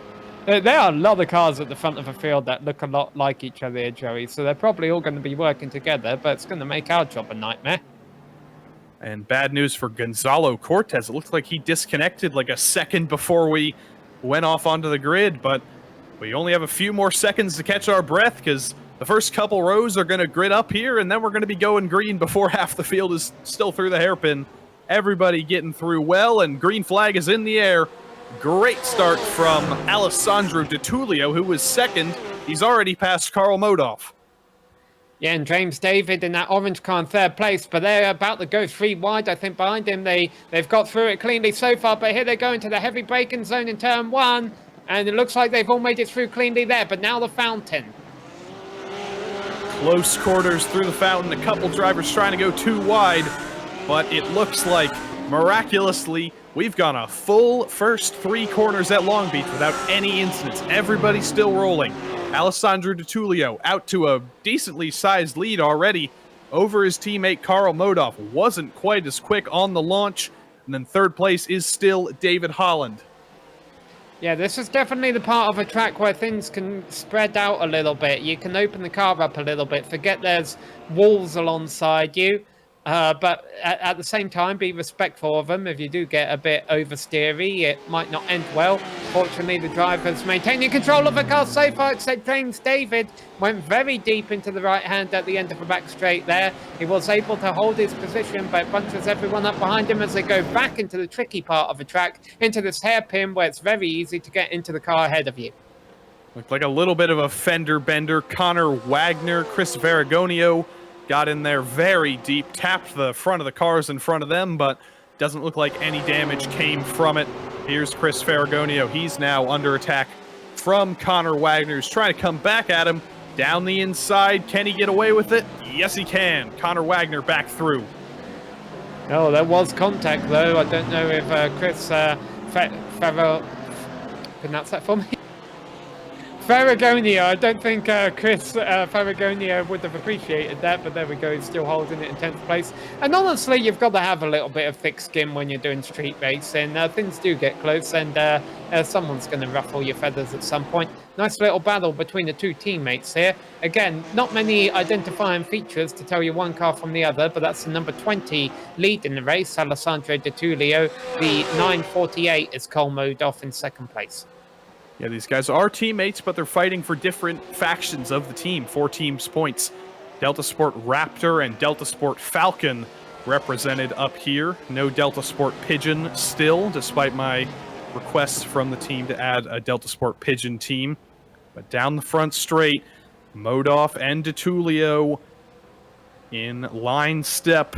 Modoff started on pole. He wants that lead back. Maybe he's not too happy that his teammate jumped the start a little bit and beat him so badly.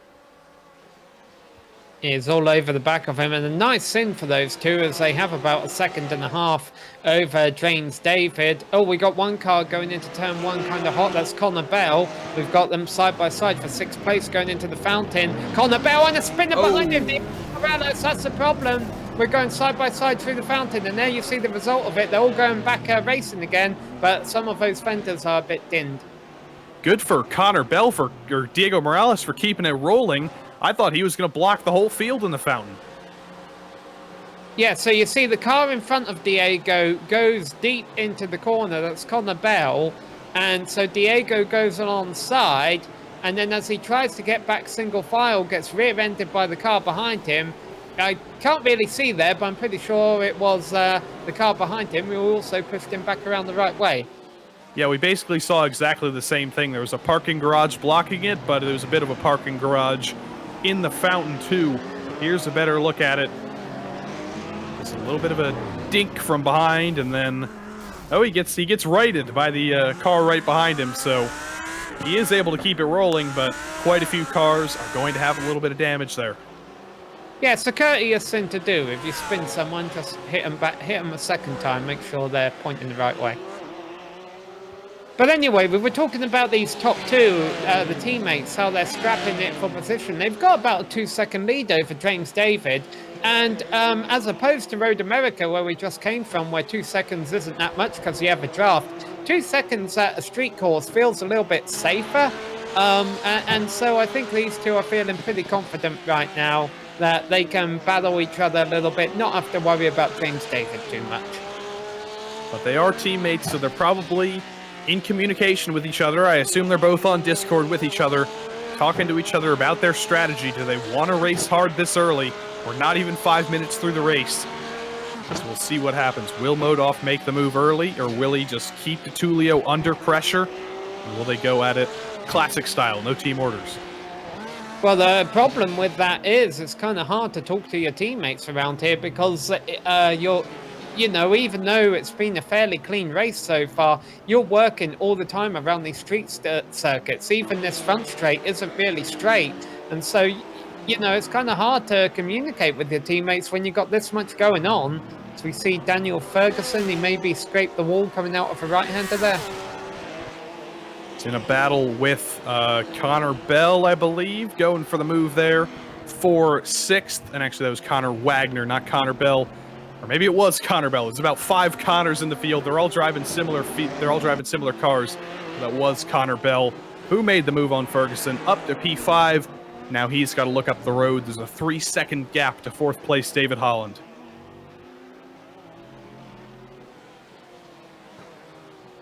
Working their way over the crest here into the left-hander.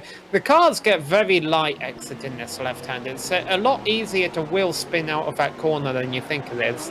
And you have the opposite problem here. Going downhill, it's very easy to understeer into that wall on the left there. And there are tires on the exit there that if you hit it a little bit wrong, you can clip them. Definitely don't want to do that, though. Here's Ferguson trying to come back at Bell. He's lost quite a bit of ground. He's got the other Connor in his rear view mirror, but he's a little bit too far back at the moment. Little bit of breathing room, little bit of space between 5th and 6th and 7th as DeTulio sets the fastest lap, and then David beats him. So what is a 2-car battle for the lead, it could be a 3-car battle soon if David's making up ground. Now, what will be interesting here is the fuel window. I think we might see a bit more strategy than what we did at Road America, because it's a street circuit and the the average speed is so much slower. That might actually help you save a bit of fuel, expand your fuel window. I wonder if that means we'll see a variety of strategies in this race. We'll see. Well, frequently in these PRL series, the way to go on fuel strategy is just to go as long as possible to take as little fuel as possible, because nobody's taking tires in these road sprint races, whether it's the GT series or the F3 series or the Formula 3.5 series. Everybody just goes as long and hard as they can and then tries to make that last stint as short as possible and that last pit stop as short as possible. But take a look at this train. What is this, the Long Beach Metro? Daniel Ferguson has basically the whole field behind him.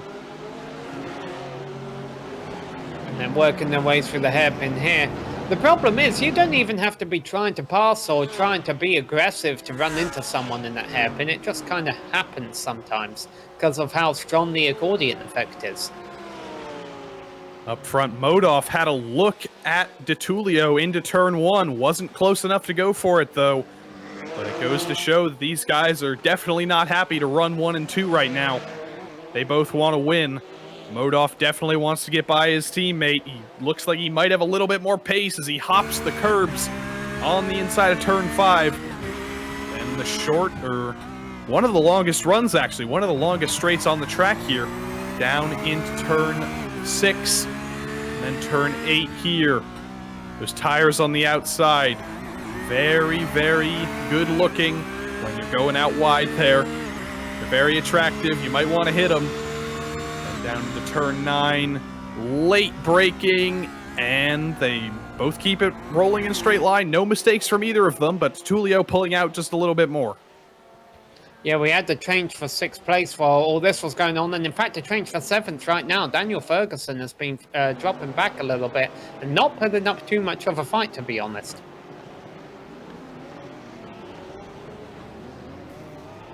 You can see the checkup, the accordion effect through the hairpin. One car. Oh, someone's in the pits. First pitter. Dave Menino, the first car to come down into the pits. Interesting strategy. He's going to have to take more fuel than anybody else, but he might also have a clean track to get a good lap time in. Well, I mean, in theory, everyone should use the same amount of fuel between the start and the end of a race. It doesn't matter when you pit with that regards. The advantage to staying out long is that it's evidence that maybe you saved fuel. That's really the way you save time doing your pit stop in a race like this, is you save fuel so that you don't have to take a lot of fuel. You can still pit early and not take that much fuel. You just might have to do a bit of saving later on.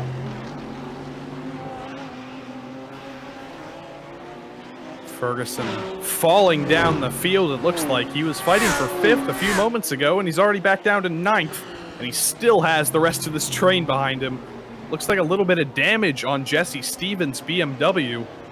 Was he one of the drivers who drove into the back of somebody in the hairpin? Maybe. Yeah, I think a lot of cars drove into each other when that happened. You know what I really do like about Menino's strategy? Yeah, it means he has heavy fuel, and we see another car going in now. Yeah, these cars pitting early do have heavy fuel tanks, so that's not going to help them out. But it gets them out of the traffic. And J.R. Williams coming in now. And, you know, just to be able to be driving around on your own, find your rhythm, hit your braking points, have your own race going on. You're not being held up by anyone else. You're not worrying about who's in your mirror. That can actually be a huge help. But somebody who still is worrying about his mirrors is Alessandro DeTulio in the battle for the lead. Karl Modoff still hasn't left him behind. It sounds like he's lifting and coasting just a little bit, Modoff is, but he's still keeping DeTulio in check here, all over the back of him. But this is for position. There's J.R. Williams coming out, and Dave Menino, easy as can be, makes it through. Looked like he went a little bit deep into turn 1, but he didn't hit the wall, and he is clear of at least one car already. Yeah, the other thing you will have noticed, not only from Meneno there, but also from every other car in this race, is they don't run over pit exit during their run down to corner number 1. And it's not out of courtesy or anything. Everyone would love to run over that pit exit if they could. It's because iRacing does give you a slowdown penalty if you abuse that pit exit line and you're not exiting the pits. And you don't want to have a slowdown penalty here, so that's why you won't see anyone going too far over that line. Well, a slowdown penalty in the fountain. It's probably one of the best places you can serve a slowdown penalty because nobody can get by you. They can if they have a strong enough bumper. That is true, and we've seen some quite strong bumpers being used so far today. Not the strongest. Jesse Stevens looking a little bit battle-ridden, battle-torn. Carl Modoff hasn't had to use the bumper yet, but he might have to soon because James David is catching these two. It could be a 3-car battle very soon, and that is not what these two teammates want to hear. I wouldn't be surprised if this is going down to pit stops here, if Carl Modoff is just going to try and pull off some kind of pit strategy. So, again, it doesn't really make a difference when they pit, I don't think. It's really how much fuel do you have to take. Modoff has a tiny bit of an advantage here going down the front straight. He's getting a slipstream from DeTulio, so he can afford to lift and coast a little bit going into the first turn. I don't know if that'll save enough fuel where it'll make a huge difference, but I wouldn't be surprised if these two teammates, especially with James David, still handing out only about a second back of him, if they're going to say, okay, let's try and decide this in the pits, or, you know, at the end of a race rather than fight now and hurt both our races. Modoff is known for being good with fuel. He sometimes goes a lap further than everybody else in the field. He finds fuel out of nowhere. We'll see if he can try and do that again on his teammate. Can he go a lap further? Will he go a lap further? We'll have to wait and see. Should be a couple more minutes until everybody comes in. I predict we're going to see quite a few late pit stops. I don't know how far the fuel can go at its limit, but judging by the fact that Williams and Raditz and Menino pit early, I imagine it can go for quite a while. Yeah, well, I mean, we saw our first stops with about 30 minutes left on the clock, so I wouldn't be surprised if they're out here another 15 minutes. It looked like Felipe Riquelme might have been joining them, but no, he has not joined them in the pits. He's just fallen back. J.R. Williams with a big slide through turn 1. Looks like he may have gotten into the wall on his own. Is that Riquelme coming out? No, that's Raditz coming out of the pits, and he just completely overcooks it. Yeah, he was trying to beat him out of the pits, and might have been worrying too much about the other car than his braking point. Luckily, that's one of the few places on the track that actually has a runoff area, so he could recover the car. Here's another pitter. That is Jean-Francois Gaudin in the pits for the Exceed SimRacing team. We'll see how he comes out in relation to Menino. I believe they were pretty close on track at the start of the race before Menino pitted, but Gaudin was 1 second slower than Menino in the pits. Here is Dave. Down the front straight he comes there. You see the highlighter yellow car of Gaudin, and Menino easily through. I'm trying to work out if our leaders will have to worry about lap traffic at all during this race. I don't think they will, providing we don't see too many incidents. And kudos to the field so far for keeping it clean. And honestly, that's a great driving we've seen in both PRL races today, because Road America was pretty clean too. Yeah, J.R. Williams is only 10 seconds ahead of these guys, but he's made his stop, and DeTulio and Modoff haven't, so hopefully they don't catch him before they have to make a stop, but even if they do, Williams will probably get his lap back, so they probably won't have to worry too much about that. Now you see the orange car in the background of this battle. That's James David. He's not a teammate to these two guys, and he's bringing the gap down by a tenth or two with every single lap. If we could get a lap comparison, DeTulio ran a 118.619, Modoff ran exactly the same lap time, and then David ran a 118.5. So he is catching, but he's catching little by little. And I almost wonder, well, no, I don't see it happening, but you almost wonder if Modolf would say, hey, let me go in front so we can pull away from David, but no, they're not going to do that in the middle of this race. For the lead, I don't see DeTulio agreeing to that, because they're still in positions 1 and 2 right now. But yeah, when DeTulio ran exactly the same lap time as Modolf in qualifying, and they're running exactly the same lap times in the race, I don't think they did the team orders. Yeah, and they caught... Now, the leaders caught the laps car of J.R. Williams in front of them by about a second that lap. So, yeah, I think they'll be okay. They shouldn't have to worry about trying to pit around lap traffic here. Yeah, this is going to make a pit stop cycle very interesting. The top 3 on top of each other. And let's not forget David Holland either. He's only 3.5 seconds back of a race leader. If the 3 cars in front of him have bad stops or take a bit extra fuel, Holland could be thrust right up into this. And like we saw with the big gaggle at Road America, if these guys start fighting, even going side by side for a couple of corners, they could easily bring him back into the fight. Another Delta Sport Raptor driver, so he's another teammate to those top 3. They definitely want to have a 1-2-3 on the podium here. Well, we're approaching the halfway point on time. So they're coming up to complete lap 14 here. So we're probably looking at a 30-31 lap race when it's all said and done. Down the front straight again, it's just been tantalizingly close between these two. DeTulio and Modolf, the gap about 3.5 tenths, up to 4 tenths maybe at the start of the straight.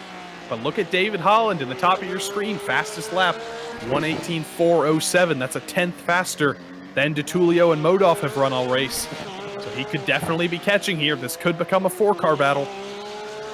Yeah, and then those 4 cars, if it does become a pack, they've got about 10 seconds almost over everyone else. Connor Bell with a lot of competition behind him. In fact, Connor Bell's got to be a bit worried, because if he has a bad stop, he could go back to about 7th or 8th or so. And remember, Dave Menino, he was up in 10th or 11th before he stopped, so he could jump all these guys. We could see Dave Menino in 5th. Meanwhile, one driver we haven't really mentioned since grid is Horatio Calhoun. As we mentioned, doing great in the points, but qualified 18th, and he's only up to 13th, sitting 4 seconds behind the cars in front of him. So I'm sure this isn't a race Calhoun's in a hurry to remember, but we've still got half of it to go, so who knows what could happen. Yeah, I can't tell if there's damage on the front of that car or if that's just all the polygons the Punto CL Racing team puts on their livery. It looks clean to me. I think he's okay, but unfortunately he's just not having the best day. Maybe he's not a street circuit fan. Maybe he didn't get that much practice in. Either way, he's still holding on, though. P13 isn't that bad, and he's got a lot of racing to go. A lot of stuff can still happen. He could still fall into the top 10 before we know it, but unfortunately, right now it looks like he's on his own. But let's look at Daniel Ferguson here in 11th place, and just lets Arnaud Genet by. Didn't look too difficult for Arnaud, and Ferguson probably didn't want to put up much of a fight. Yeah, you have to wonder what happened to Genet in qualifying. He started 19th. Now there we go, he's up into 11th, so he's really been on the move. Yes, some drivers just have more race pace than they do qualifying pace. And especially when you do open qualifying at Long Beach with 22 cars, you might just get blocked 5 times and get a bad lap.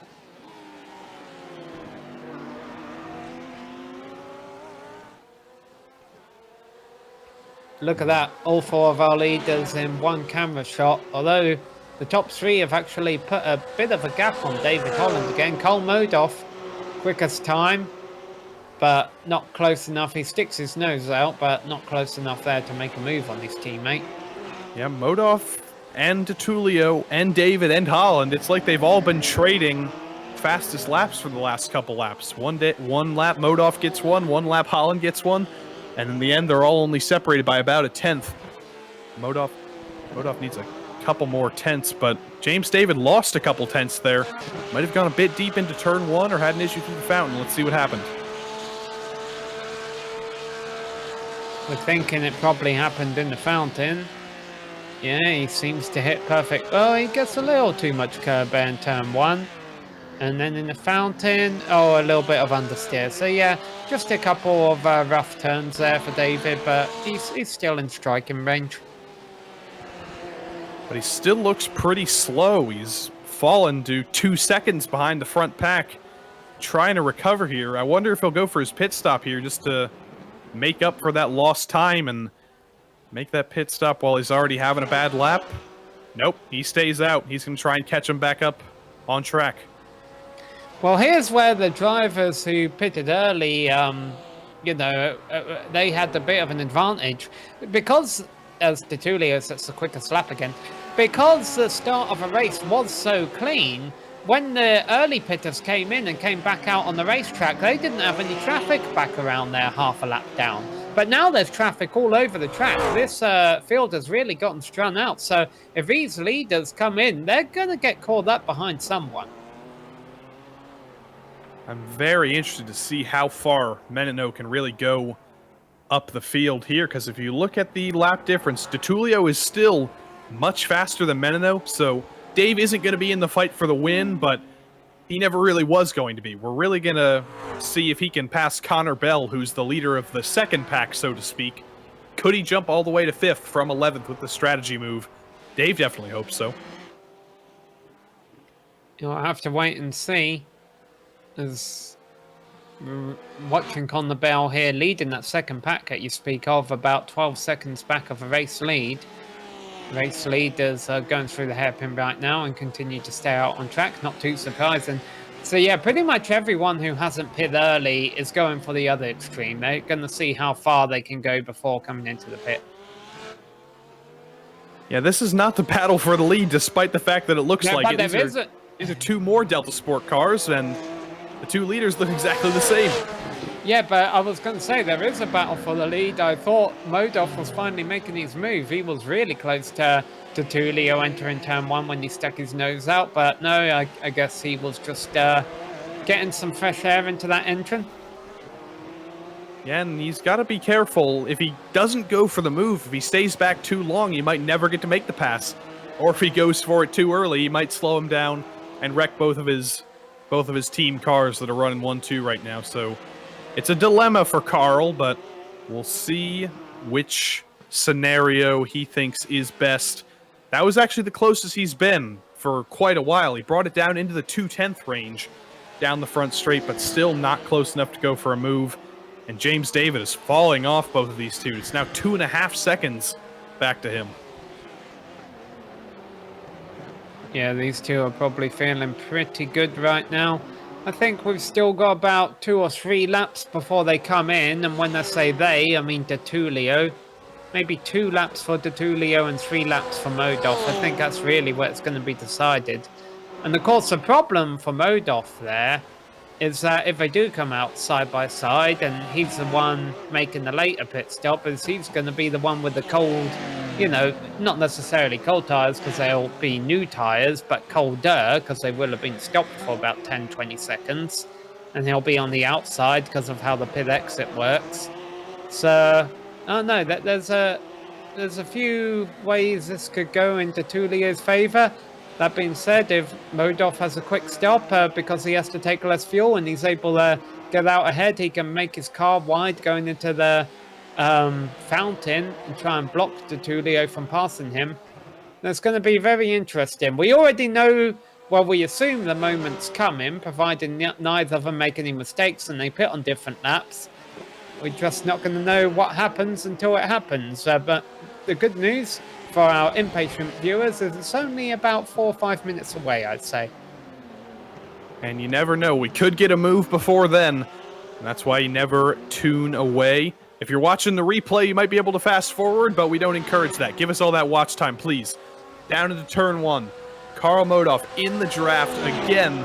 The draft does seem to be working a little bit in these GT3 cars. It wasn't that strong in the GT4s. But Modov getting a little bit of a run as he runs the fastest lap of the race again. but he wasn't close enough. He probably needs a nose to the inside if he even wants to think about going for a move into turn 1. I wonder if the Tullio will come in this lap. And the only reason I'm assuming they can go 30 minutes is because we saw cars coming in after 10 minutes. So, yeah. I think the Tullio will be in at the end of this lap or the next lap. Now, of course, if they come in on the same lap, it'll be very interesting. I wonder if they've discussed that possibility. By the way, while James David has fallen off of these guys, David Holland is getting very close to him for third. Through the last couple corners, through the parking lot, and then through the hairpin. Will we see DeTullio peel off this time? And will Modoff join him? No, they're going to go one more time around. But Modoff, not the best exit from the hairpin this time. He's going to need to be a little bit closer, we think, to go for the move into 1. And he's just going to stay in line now. They're going to go around one more time, maybe 2 more times, maybe 3 more times. Or maybe they won't pit at all. Maybe they've saved enough fuel that they can go the race without any stops. I don't think that's very likely, though. No, I doubt it as well. But one thing that we could consider here is that DeTullio could be saving fuel as well. Maybe they made an agreement that, okay, Modoff said, I'll stay behind you until we pit. And DeTullio's kind of taken advantage of that and lifting the coasting himself. Who knows if he's saving something here. Checking back in on the Dave Menino tracker, he's actually passed a car that hasn't pitted for position. He just got by Felipe Riquelme, so he's now in 16th. Dave is the lead car of the cars who have pitted. Pit delta looks like it's about 40 seconds. So if I can do some quick calculations here, I can't do math that fast, but I think Dave will be probably up in 4th or 5th. Yeah, I think he'll be right in the middle of that second pack, like you say. The leaders have stayed out again. But I think pit road is about to get busy. James David has came in from 3rd. James David, the first of the leaders to come down, and I imagine DeTullio and Modoff will think about covering him off the next time around.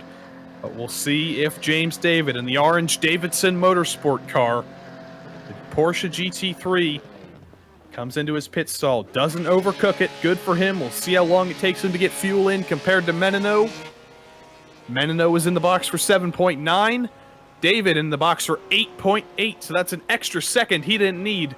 We'll see if he comes out anywhere near Menino. Nah, Dave's coming through the last couple corners now. It's not going to be close for the 4th place battle.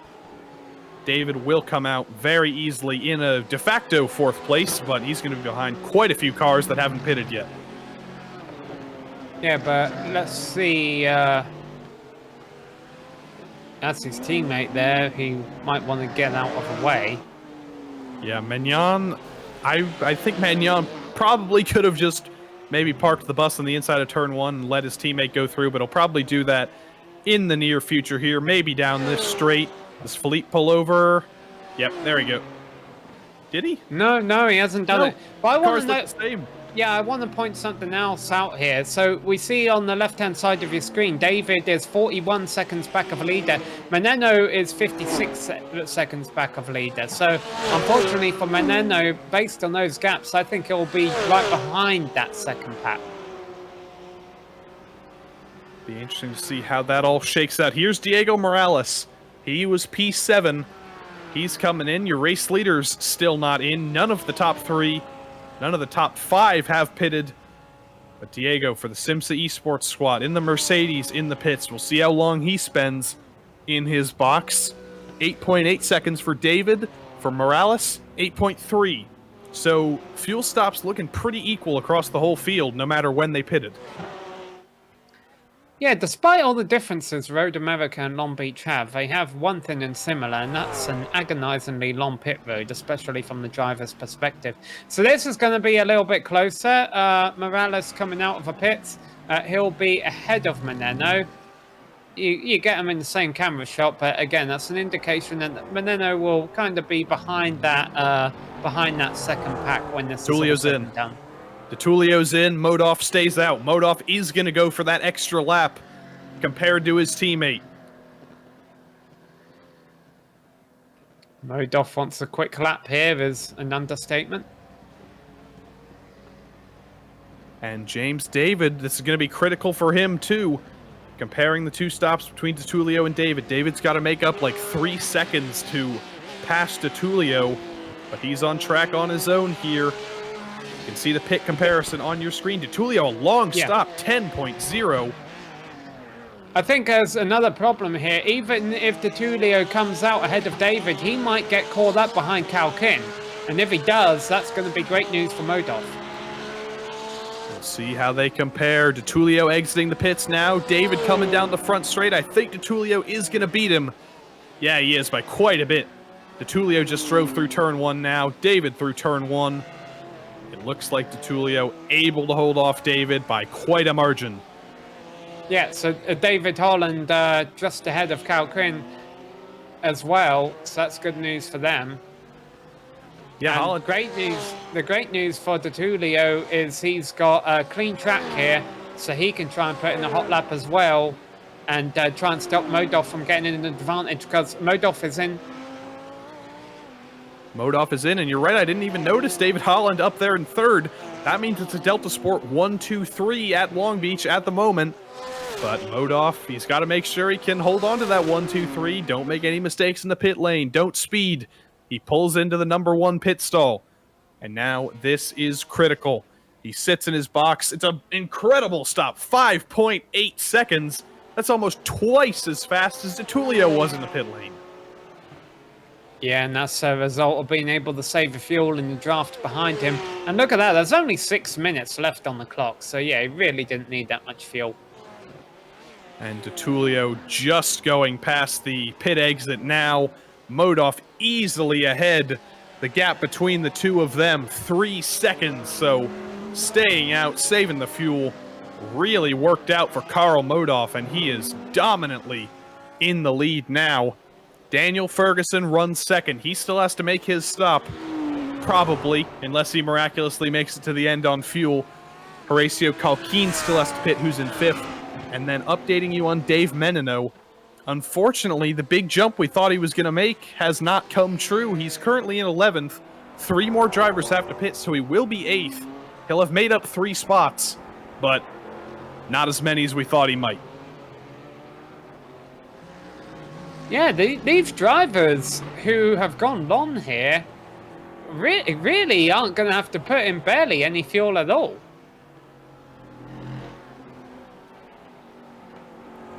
Calhoun has announced he is coming in, so there go my plans. Ferguson's not, but there go my plans of that Calhoun intentionally sabotaged these qualifying so he could draft off a whole pack and do the race without stopping.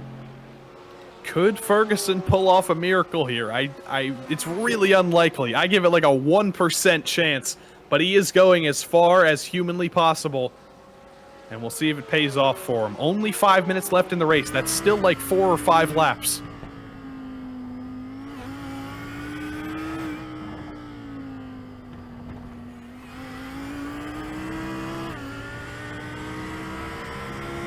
Riding on board with Ferguson right now.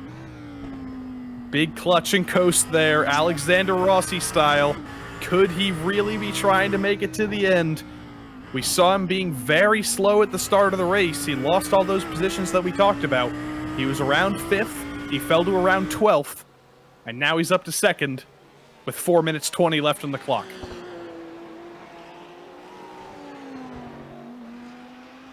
Now, he really wants Modoff to hit the start-finish line at a time where he doesn't have to do an extra lap. Comes around the hairpin this time. Does he pit? No! He stays out. It's going for it. It's only going to be 3 more laps, I think. So he's got to have 3 more laps left in the tank. He's going to be looking at that black box. If it says 2.9, that's going to be tough. But if he does run out of fuel on the last lap, he has a second back to DiTullio. He has 4 seconds back to Holland. I don't know. This is going to be very interesting to see.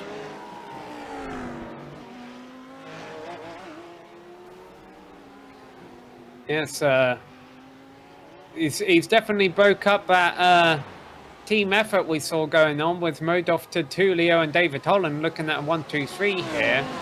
So this will be a net gain, you're saying, if he is able to get a fourth place finish or so out of it. The problem is it's a massive risk. I mean, if he doesn't have enough fuel, he's going to end up way down the order, outside of the top 15 probably. Yeah, he's going to be all the way at the back of the pack, I think. But Tulio, those extra 5 seconds that he spent in the box, I don't know what caused those. Was he just taking a little bit of extra fuel? Or a lot of bit of extra fuel? Maybe he miscalculated it? But that's the gap. I wonder if that's the one thing the teammates don't discuss. They say, I'll help you on setup, I won't race you too hard, but I ain't going to tell you my fuel numbers. Yeah, he must have taken way too much fuel, and maybe he forgot to turn his crew chief on. That's something I've done a couple times at Long Beach. But Tulio now trying to catch Ferguson, who's really going slow now. Do you think Ferguson might let Tulio by to get a little bit of a draft if he needs to save that little bit of extra fuel? Yeah, he could do, but I mean, the other thing to it is if he does need to save fuel, he knows he can't fight. Fighting for position is just going to burn up more fuel. Tulio on the back of Ferguson. He wishes he was on the back of Modoff, but he can still get second place here if he can get by Ferguson. Ferguson goes a little bit deep into turn 8, and he's showing no signs of letting Tulio by just yet. We'll see down in the braking zone. Oh, he lifts so early, and that's just going to let Tulio to the inside. But Ferguson's defending. Ferguson's fighting him off into the hairpin. Tulio trying to switch back, maybe go around into the hairpin. No, he's got to stay in single file, but he might be able to get by into turn 1 if Ferguson has to do another huge lift. You know what's annoying for him, though? Modoff is crossing the line right with, I think it was a little bit more than 1:17 left on the clock. I think we're still looking at 2 laps to go here. I wonder if Ferguson was gambling on that being the white flag. That would be heartbreaking for him if he loses it because of 1 second. Go down again, in trouble. Spins in one of the tightest parts of the track, but luckily not many cars around him. He gets that car going again, but let's see the... He wanted the caution out of that, I'm sure Ferguson did. Here's a replay.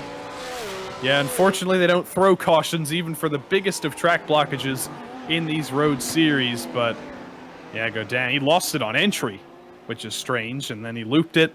But luckily, like I said, not many cars around. Got it back rolling. And now he is... Where is he now? He's quite far down the field. He's in 16th.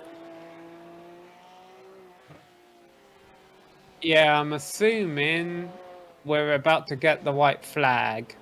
Ferguson's going to be begging Modoff, please just go slow here to get the checkered flag. But he's going to get the white flag here. I think... Oh, it went to 0. Was that the checkered flag? No, it would have been. The decision would have been made a lap ago, I think. So I'm pretty sure they got the white flag there. But Ferguson is, I mean, he's still got enough. He's staying out. So I guess he intended on this happening. Boy, he must have enough for the whole lap. Yeah, he must be a little frustrated, though. You know, if he's got enough fuel to get this far, maybe he could have fought harder for second if the race had ended last lap. I think the pace difference between them was big enough that Tulio probably would have made the move anyway, but he's got to be careful here because Holland is also only 2.8 seconds back, so he can't really pedal this thing to the finish. He still has to have some speed into these fast corners, but it's looking good right now. I don't know what that fuel number is in the car. I don't know if he's going to run out in the back straight here. It still looks like he's at high speed. It still looks like he's under power. We'll take a look back at him in a few moments, but right now the focus is on Karl Modoff. A fantastic pit strategy, a fantastic pit stop, and his teammates nowhere to be seen, unfortunately. From pole to the win, Karl Modoff exits the hairpin to dominantly win at Long Beach. It's a 1-2 for Delta Sport. Daniel Ferguson's out of fuel. In 3rd place, is he out of fuel? No, he's just swerving. Daniel Ferguson pulls off a miracle. 31 laps on 1 tank, the only driver not to stop.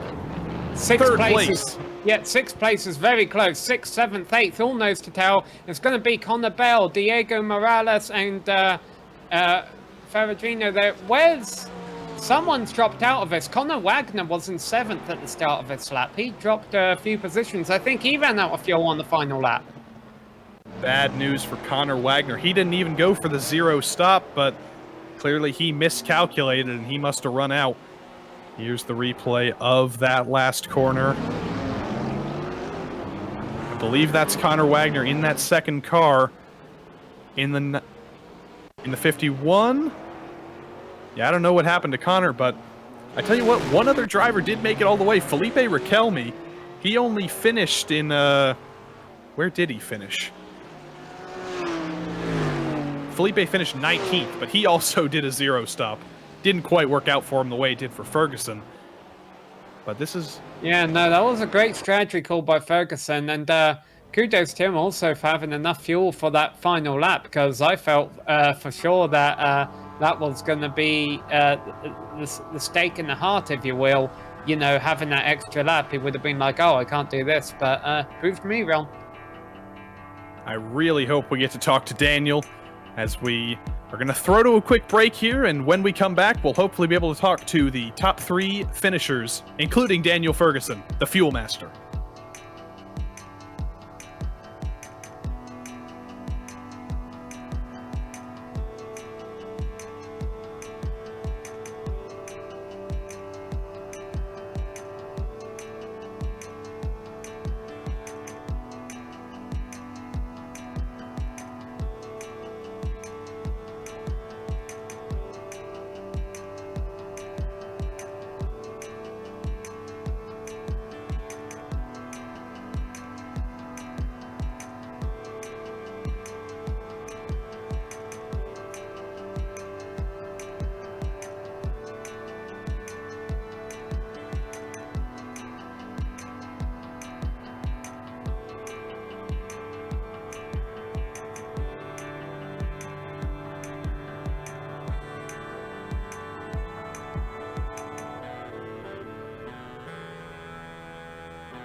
And that was your GT3 Pro race at Long Beach, and lots of surprises were thrown up. Let's take a look at the finishing results. It was Karl Modoff who dominantly won it in the end with a fantastic pit stop over his teammate Alessandro De Tullio.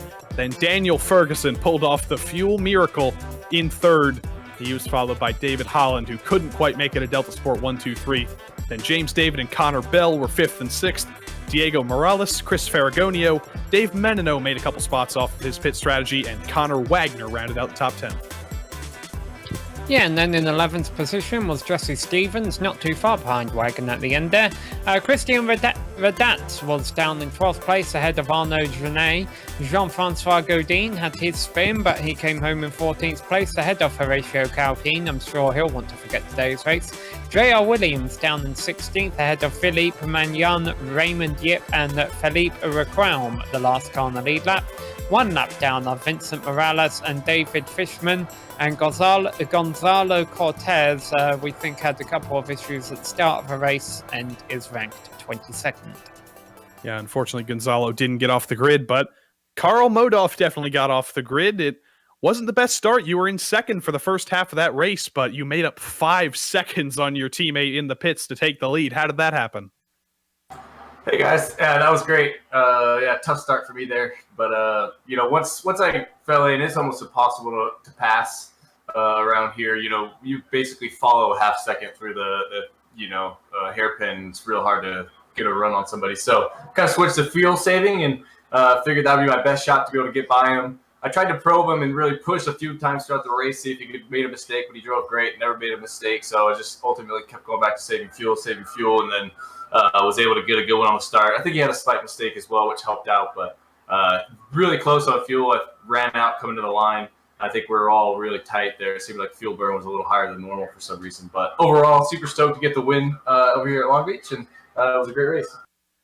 So you guys are both teammates. You're scoring points for different wings of the Delta Sports squad, but you are teammates. Were you guys talking during the race about strategy, and were you kind of keeping the fuel saving a little bit secret because that was your advantage?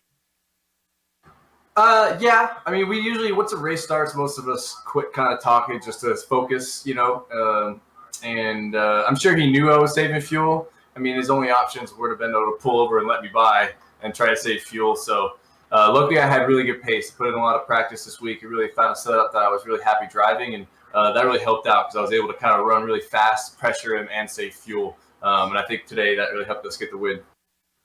Yeah, it looked like it was a tough race out there, but not a single mistake from you. I think, how tough was that at a street circuit like Long Beach where mistakes are instantly punished?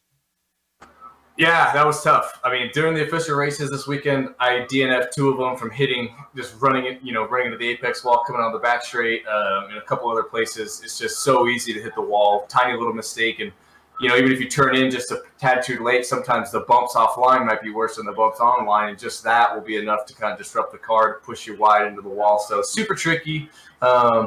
And yeah, you pay a big price if you make a mistake, but when you win, it feels really nice just because, finishing the race is a real challenge in itself around here.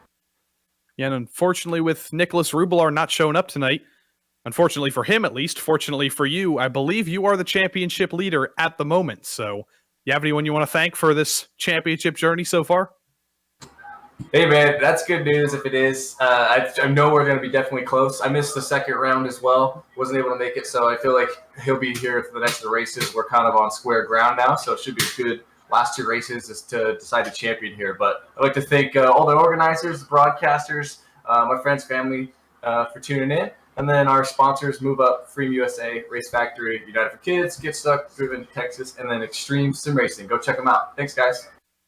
That was your victor, Carl Modoff, but his teammate was in second place. Alessandro DiTullio fell back after the pit stop, but he finished second, and he's with Sam. Yeah, Alessandro, congrats on the podium, but commiserations, it wasn't the top position. How are you feeling? And did you kind of know that he was going to try and pull some kind of pit strategy there? Hey, guys. First of all, congrats to Carl and Daniel. They did really good. Also to the team, the whole team had good results. But yeah, in the pit stop, I knew he was fuel saving behind me, and I knew he was going to have some kind of jump, but when I went to make the pit stop, I made a mistake on the fuel. I clicked refuel by mistake, so once the fuel was done loading, it started loading again, so I lost like 3 to 4 seconds. But yeah, I mean, still a good result in the end.